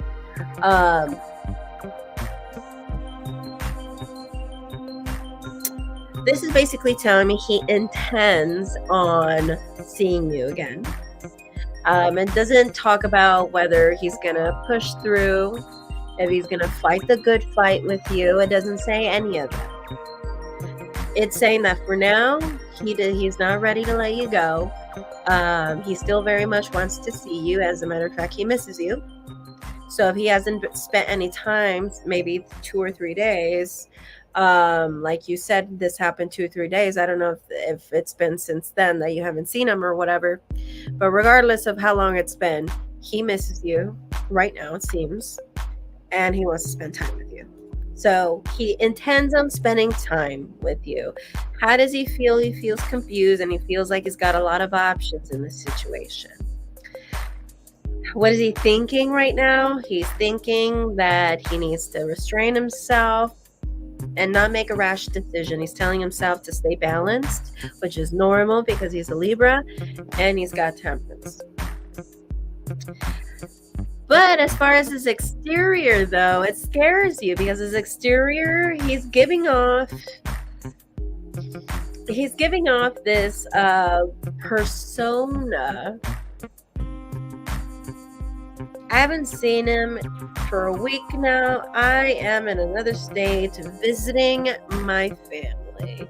No worries. Regardless of how long it's been or when, point is that he misses you now and he can't wait to see you. And if right now you're in another country visiting family, then that makes all the more sense why he misses you and why he wants to see you, because you're not physically there at all. So it's not a thing where you're like 20 minutes away, you know, you're gone temporarily, right? So, but with this card, he's really giving off the vibe that this is going to be hard, this is going to be tough. He's really being a little dramatic about it.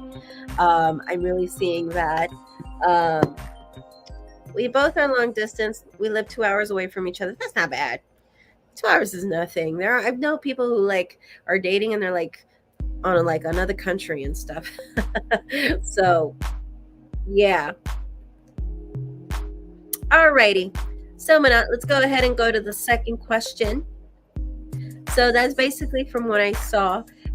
So we saw his thoughts. We saw his emotional level, which tells me that he feels like there's a lot of options here. And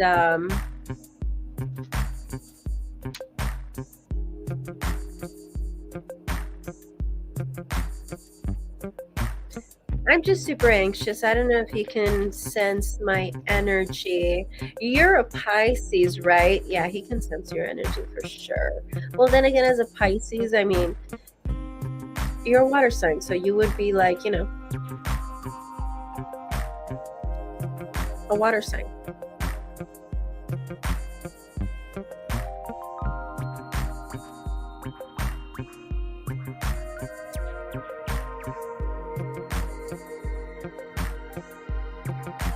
Yeah, you're a Pisces. There you go. All right, so let's see.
So the way I'm going to word the second question is I'm going to ask if this is worth it, okay? I'm going to see how things are going to be like, and versus if you were to just move on and move forward, okay?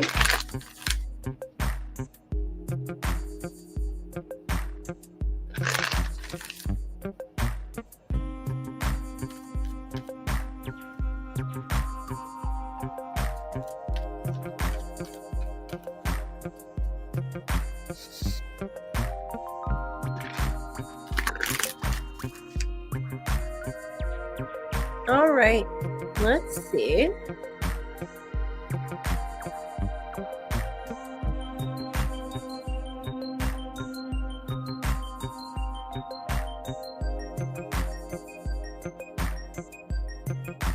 All right, so we have 8 of Swords, 9 of Swords reversed, King of Wands, 2 of Cups, 9 of Cups reversed, one more card, and we have Ace of Cups reversed. In the bottom, we have Strength.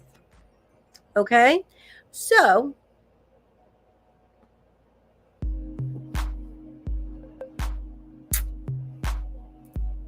there's a lot of attraction here. There's a lot of attraction here. Really into this guy. But at the same time, you feel like you're put in a position where you need to defend what you want. And I feel like that's been a thing when it comes to, I feel like your family.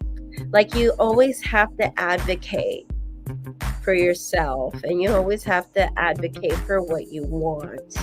And what you want is what you want.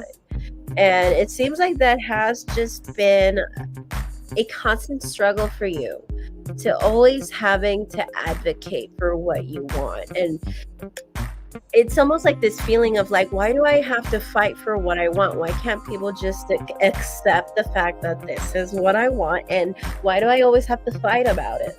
Why do I always have to get into an argument whenever I have to express myself? Like, it seems like that's almost like the feeling that I get. It's almost like there's always this constant need to take an active approach to defend oneself. And that's what this card is about, taking an active approach to defend oneself. And that was kind of also why you kept it to yourself for as long as it did. Maybe you didn't say anything for a long time, maybe also to see how long it would last, for starters. But maybe also it was because you knew you were going to deal with this again, or you knew you were going to deal with this, period. So, and this is where you're stuck in a way, because it's like you're willing to fight the good fight, but at the same time you're like, you want to know if this even has a future. And then how do you know that if it's so early too, right? So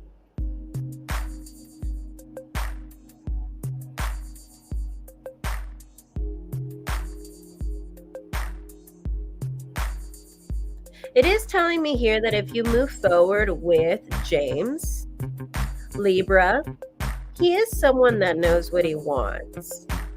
And he is someone that is willing to express that. I think he really likes you. And I think he is someone that has shown that already. But I think he is a man of action, and he is the kind of person that will take action when necessary. So if he knows that this is a situation that's not going to be healthy for himself, he will make the decisions that he needs to. But that's where your anxiety comes in. I feel like this is going to be a very stressful situation. I don't think this situation is not going to be stressful. This situation is going to be very, very stressful. But it is telling me here that you're going to have a very good man by your side, though. So it is telling me here that the cards are telling me, the two cards that are advocating for this, that are fighting for this, they're telling me right here that the good about this is that you'll have him by your side. You have a good man on your shoulders. But it won't come with its price. You will pay a good price for this one.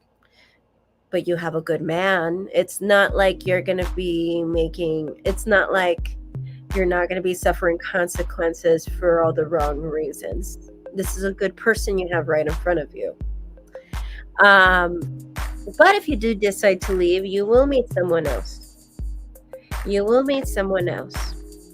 But it won't be what you want. It won't be what you want. But I am saying that you guys need to talk about things, because it seems like we haven't gotten to a point where we have gotten super vulnerable with our feelings. What do I mean by prize? Did I say prize? I don't think I said the word prize. I'm not sure what you meant, but I don't know if there was a glitch. Did I say the word prize? I don't think I did. But so from what I'm seeing here is that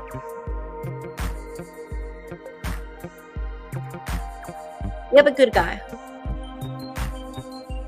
Because he's represented by the King of Wands, I have a feeling that you will like this relationship, and that if there are any sacrifices that need to be made, or if you get shunned by your family, even temporarily, like, he's someone that I feel will respect you for it.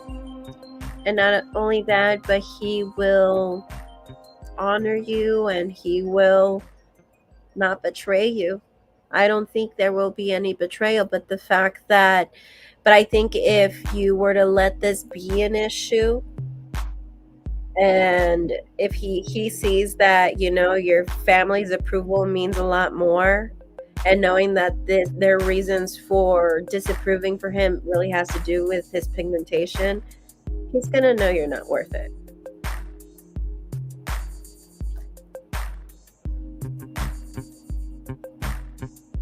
What do you see when you see this card? I see a man. I see a man who knows what he wants. I see a man who's sexy. I see a man who is good looking. I see a man who will be handsome, and someone who knows what he wants. What's sexier than that? But if you're, but I think it, and that's just how I'm seeing it and how the cards are saying it. Oh, that I would have to pay a price. Okay, not a prize. Okay. There's a difference between a prize with a Z and price with a C, guys. I was like, what? But if I choose to stand by him 100%, do you think he would stand by me? Yes, I think so. Yes. Regardless of what my family says, I think so. Yes. And you're a Pisces. I know you can do it. I know you can do it. In the name of love, I know you will be able to do fine and accept the fact that, like, your family's disapproval. I know for certain cultures that's a scary thing, and I understand that. And I totally understand that. But you have to understand that he doesn't come from a culture like that. And especially, knowing that he comes from a minority group that is constantly being picked on. He's black, and I'm sure he's all his life he's been picked on for being black, and now he can't date the girl that he wants because he's black. It's like, come on, are you gonna stick by him, or are you gonna leave him because his family or your family doesn't like that he's black?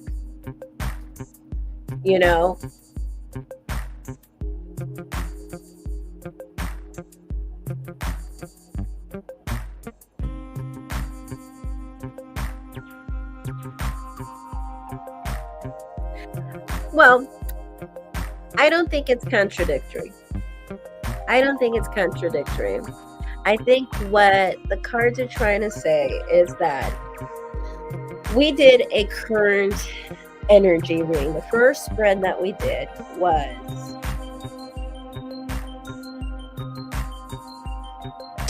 the first spread that we did was a relationship spread, right? Which is where I picked up like something happened, right? And I was like, did you guys break up? Was there like some distance? Did something happen? And then that's when you mentioned that you brought him up to your family and they didn't like that he was black. And he knows about it and he doesn't like it. And it got a little tense between you two at some point, right? That's when you told me about that, right? And then that's when I told you that I see that he's seeing many different options here of how to handle the situation and how to resolve the situation for himself, which is normal to see because he's a Libra, right? We talked about that. And so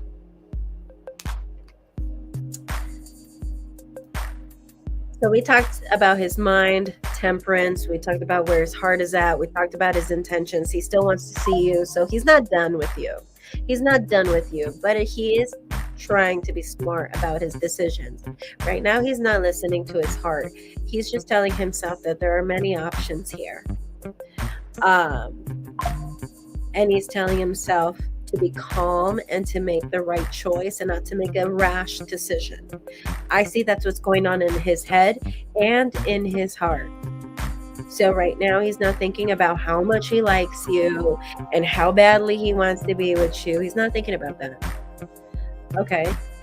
And then right now what he's thinking about, what I saw was this tension between you two. That's what we saw in the first spread.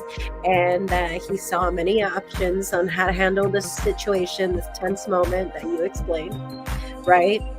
And not to make a rash decision. That's what we saw in the first spread. He's not listening to his emotions right now. He's not even thinking about that. He's thinking about what he should do. So, but he does want to see you again. That's the thing. He wants to be smart about it, but he does want to see you again. So I know that if you head back home this weekend, he's going to be happy to see you. So that's for sure, right? As far as the second spread, the way I worded it in my mind was, is it worth it? The cards are telling me here, if you decide to fight for him, if you decide to advocate for this relationship and fight for this relationship, regardless of what consequences may come, whether that's your family shunning you or whatever the case may be, the cards are telling me here, he will have your back. But if you do decide to leave, you will meet somebody else. But I feel like this next person you will meet, I feel like you won't feel what you feel with this guy. Does that mean you will ever meet anyone else? No. Then again, that wasn't really your question. We were asking about this relationship, right? So, but the cards are telling me here, if you do decide to fight for him, he will have your back. And as a matter of fact, he's in it for you. So if you actually made him feel right now that your family's opinions over his skin color didn't matter, and it wouldn't have mattered anyway, I think there wouldn't have, first of all, have been a tense moment in the first place, and second of all, I think you guys would just be fine. I think he would just not care, honestly. But I think the fact that he saw that you cared a little bit about what they had to say, I think that's where the problem came. That's what I'm trying to say. But I think from here on out, if you didn't make it a problem seeing this second spread that we did about the future, I think he would have your back and you guys would be fine. But the cards are telling me here with the Nine of Swords in reverse, it will come with a lot of consequences. Nine of Swords reverse talks about there's gonna be consequences. So that's why, knowing that you will come from an Indian background, I assumed that, maybe you might be shunned, or you might be ignored, at least temporarily, right? Or that your family might give you a hard time, whatever the case may be. Point is, it was going to be a very stressful choice for you, and it was going to come with its consequences. So it's really up to you. Do you think the consequences are worth it for you? Because the cards are also telling me with Ace of Cups reversed, you guys still need to talk a little bit more about how you guys feel about each other. I feel like you haven't fully come to that point where you're fully vulnerable with him and himself either. And I feel like more just about how you guys feel about each other, not about this situation per se. So I feel like this is more of a thing where it really is more your opinion. Do you think it's worth it? And do you think it's worth knowing that being shunned by your family and and all this stuff is worth it? It's really up to you. Do you think it's worth it? Because will he have your back? Yes, he will. He got the King of Wands, and that you can ask any tarot reader, and if you got that card for that guy, any tarot reader, they would tell you, yeah, he'd have your back. It's really up to you if you think it's worth it. If you think having your family shun you for a guy is worth it for you, because your family is going to do whatever they're going to do, but so it's really up to you if you think that is worth it. Does that make sense? So like I said, I don't know if your family would really go that far. I know that's a common thing in your culture. Would your family go that far? Maybe. The cards are telling me, though, there will be consequences, big ones. So if we can use that example of being shunned by your family, it's really up to you. Do you think it's worth being shunned by your family over this guy? He will have your back. He will be there for you, and he will fight for this relationship. Yeah, he will put his part 150%. That's not a problem. That's actually not the question here. The question is, are you okay with being shunned by your family? Are you okay with the consequences? Can you live with them? That's the question. Does that make sense?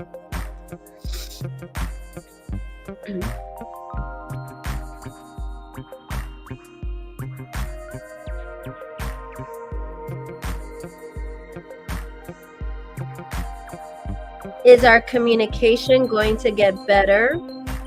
Is there anything I should be doing in the moment? Well, the only thing that I saw is that you need to be vulnerable. I saw Ace of Cups in reverse, and that came out in the position of your advice. And the cards are telling me you guys haven't even gotten to a place where you guys got really deeply vulnerable with each other. You guys haven't gotten to that place yet in your relationship. Then again, it's only been 3 months.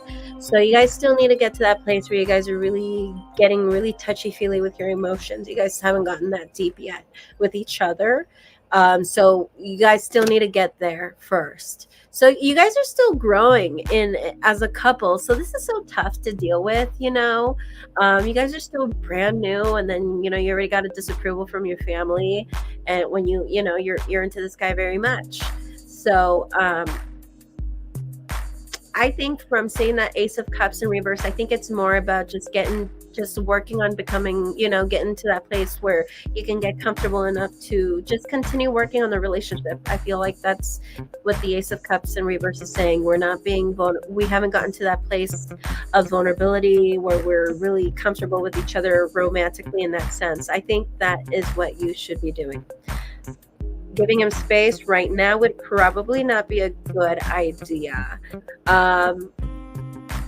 Would probably not be a good idea. I think what you need to do, if you're going to continue fighting for this, if you're going to make the decision to stay here, I think what you need to do is, besides what I mentioned, working on getting closer to him and working on the relationship as a whole, as far as, especially with what just happened right now, I think what should be a focus also is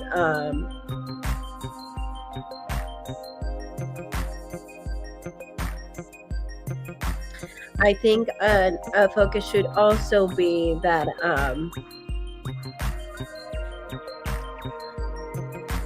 making them feel like their opinions don't matter to you, that you don't care that he's black, that's not going to make him less attractive or anything like that to you. Because I can only imagine how that can make him feel, like, because he's black, he's unlovable. Now, because he's black, he doesn't deserve love. Because he's black, he can't deserve the woman of his dreams now. Like, what is, I can only imagine how that can make someone feel. I think what he wants right now is he wants to feel like you really want this as bad as he does. And I think we should not beat around the bush. Okay, right here I saw that you asked him what he had in his mind, and he said, no, I want to be vulnerable and say something, but it's hard to be normal when the issue happened, and now we are pretending like nothing happened. That's exactly what we shouldn't be doing, and that's exactly what the Ace of Cups is about. And when it's in reverse, sometimes when tense things happen, like sometimes we act like, we have a white elephant in the room, but nobody's going to talk about the white elephant in the room. Like, let's not act that way, especially when it's new. Let's not act that way. Like, if it would have happened the other way around, you would have expected him to bring it up and to make you feel better about it. But because it happened, with your family, I think it's a little bit your responsibility to make him feel better and to give him that reassurance of where you stand.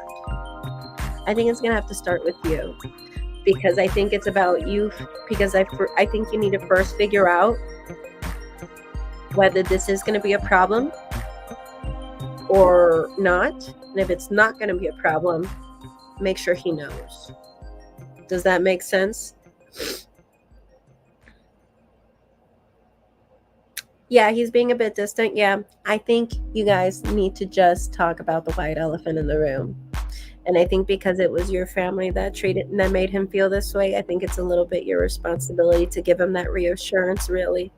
If someone's family made me feel like they couldn't, and I've had that happen to me, where people didn't want to have their son date me because of religious reasons, because of what I do for a living. I'm a tarot reader, and they happen to be from a Lutheran family, or they happen to be fucking, Christian or whatever. And I've had that happen, so I know how he feels. I'm scared to bring it up because I feel like I push him away, Well, then wait until you go home.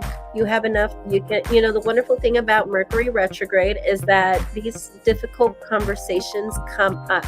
That's the wonderful thing about Mercury retrograde, is that the difficult stuff comes up. But things can easily go sour, but things can easily go well if you know how to use the right words, the right terminology, and if you have the right approach. If you tell him, like, yeah, my family said what they said, but I don't care, and that's not going to affect how we feel, how is that going to go any wrong? That's I think anyone would love to hear that. I think we just need to work on being vulnerable, okay? Because telling someone that, I don't see why anyone would get upset. I think we just need to work on being vulnerable. Just bring it up and be like, hey, I just wanted to say sorry for what happened this weekend, but fuck what they have to say. I still care about you, and that's not going to affect my opinion or, about you or make me love you any less. If we ever get there, right? And he knows how much I like him, Okay, maybe he does. Sometimes we feel like he doesn't, right? I think this is a good time to have these conversations, right? We might feel, especially as water signs, we might feel like we have done our job in letting the other person know how we feel. But something that I have realized, even for myself, even myself being a water sign myself, that sometimes we feel like we've done a wonderful job in trying to make the other person feel good and comfortable and safe, but we really didn't. So Mercury retrograde is a good time to address these things. Please do not shy away from being vulnerable.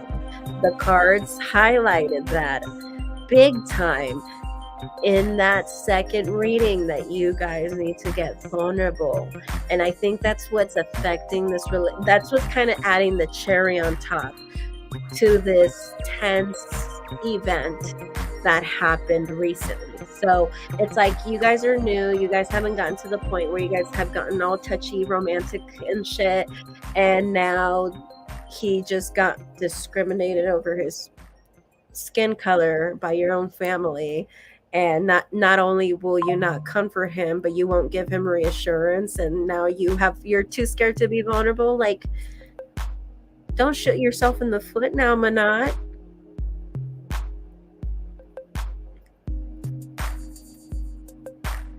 I would suggest, since you don't know what to say just yet, I would say write it down, rehearse it, talk to your friends.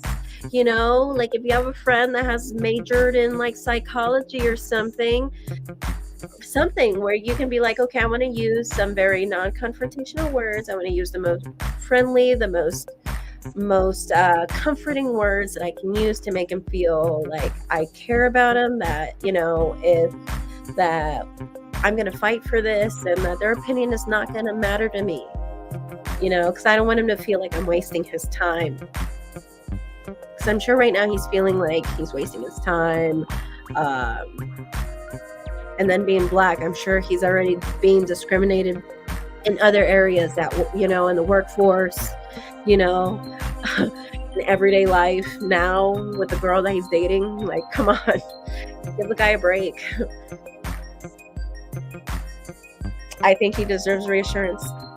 And I know it's going to feel scary, and I know this is new still, but I think the guy kind of deserves it. I'm just saying, if it was the other way around and his family didn't like you for being Indian, wouldn't you want him to make you feel that you wouldn't want? It would be his responsibility at that point, right? To make him feel like his family's opinion of you didn't matter, that your race is not going to affect your relationship, right? It would be his responsibility at that point, right? So because you would want to know, is it going to affect you guys? Is it going to waste your time, right? Because he got King of Wands. The cards are telling me he's on it 150%. It's only that because this shit happened, that it's telling now he's kind of just shut his emotions away. Remember, he's not thinking about his feelings right now. He shut his emotions right now, and he's right now thinking about the smart thing to do. Which, I mean, I can give him that for being smart.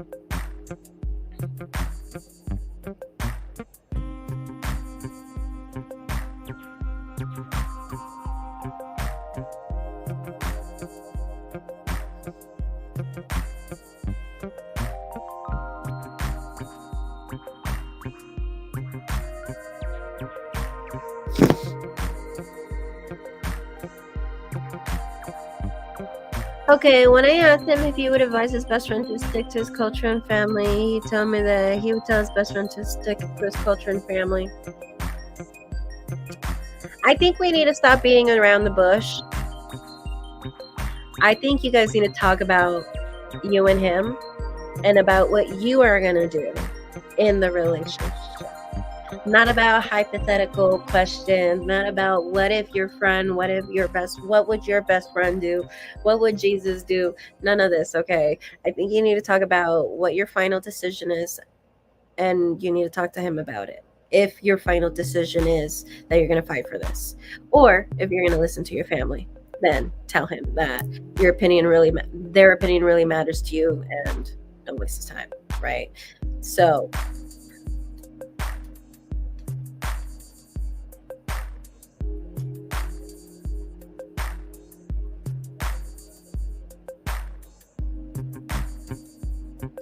well, like I said, we can continue talking in hypothetical worlds and sections and questions.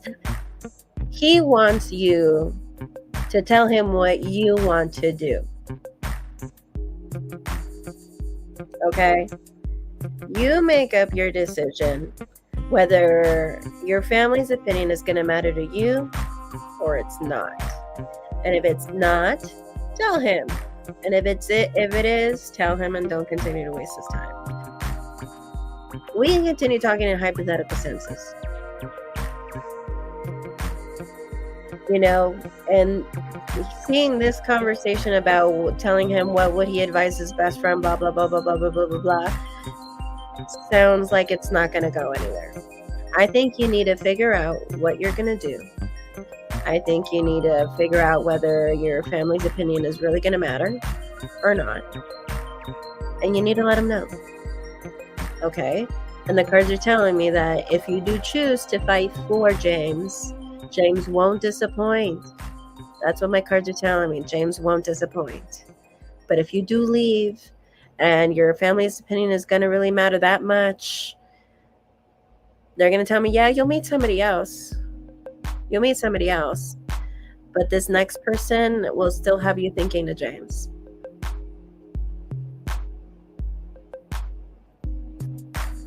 I don't think you're going to forget James really easily. You might one day. That wasn't the question, though. But from what I saw, you with the next guy, you're still going to be thinking about James, and you're going to feel like this guy is not enough. You got 9 of Cups in reverse with that 2 of Cups, which means that, yeah, you'll meet somebody else. But the more you get to know the person, you're going to be like, wow, like James, like checked off all the boxes, and this guy doesn't even check off half of them. And I feel like you're gonna compare every guy in the near future after James like that. Like, oh, they're like, but James, you know. So it's up to you. I think that is what pushed him away, because he thinks I'm unsure of what I want to do. There you go. So that's another thing about Mercury retrograde too. When it comes to Mercury retrograde, we have to literally spell things out for people. If not, things get easily misunderstood. This is the thing about Mercury retrograde. So you have to literally spell it out to him like, hey, I am Team James. I'm not Team Family. Like, I am an adult. I can make my own decisions. You know, he probably doesn't even know that.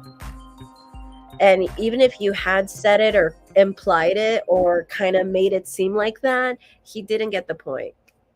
That's what honestly, it doesn't even, seeing the cards, it feels like he's thinking about what he should do so that he doesn't end up getting hurt. That's what I saw. He's thinking about the smart thing to do so he doesn't end up getting hurt. And that's kind of sad.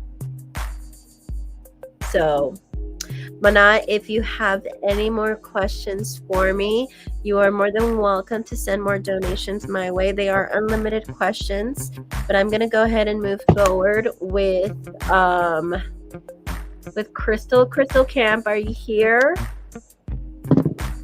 Crystal Camp sent me a payment for a question, but if you have more questions, I can resume your reading after Crystal's question, okay? But I think this is more about you figuring out if you're going to fight for this or not, and letting him know, because I don't think he got the point if you already made that decision. Okay? You're welcome, and don't forget to subscribe if you haven't already. Hit the bell notification button, and I hope to see you around soon. I will be doing a second live stream later today if there are any other questions that come up, okay? Bye!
Alrighty, guys, I'm going to go ahead and take a break from here. In a couple of hours, you guys will see me live back at 5 o'clock Pacific time.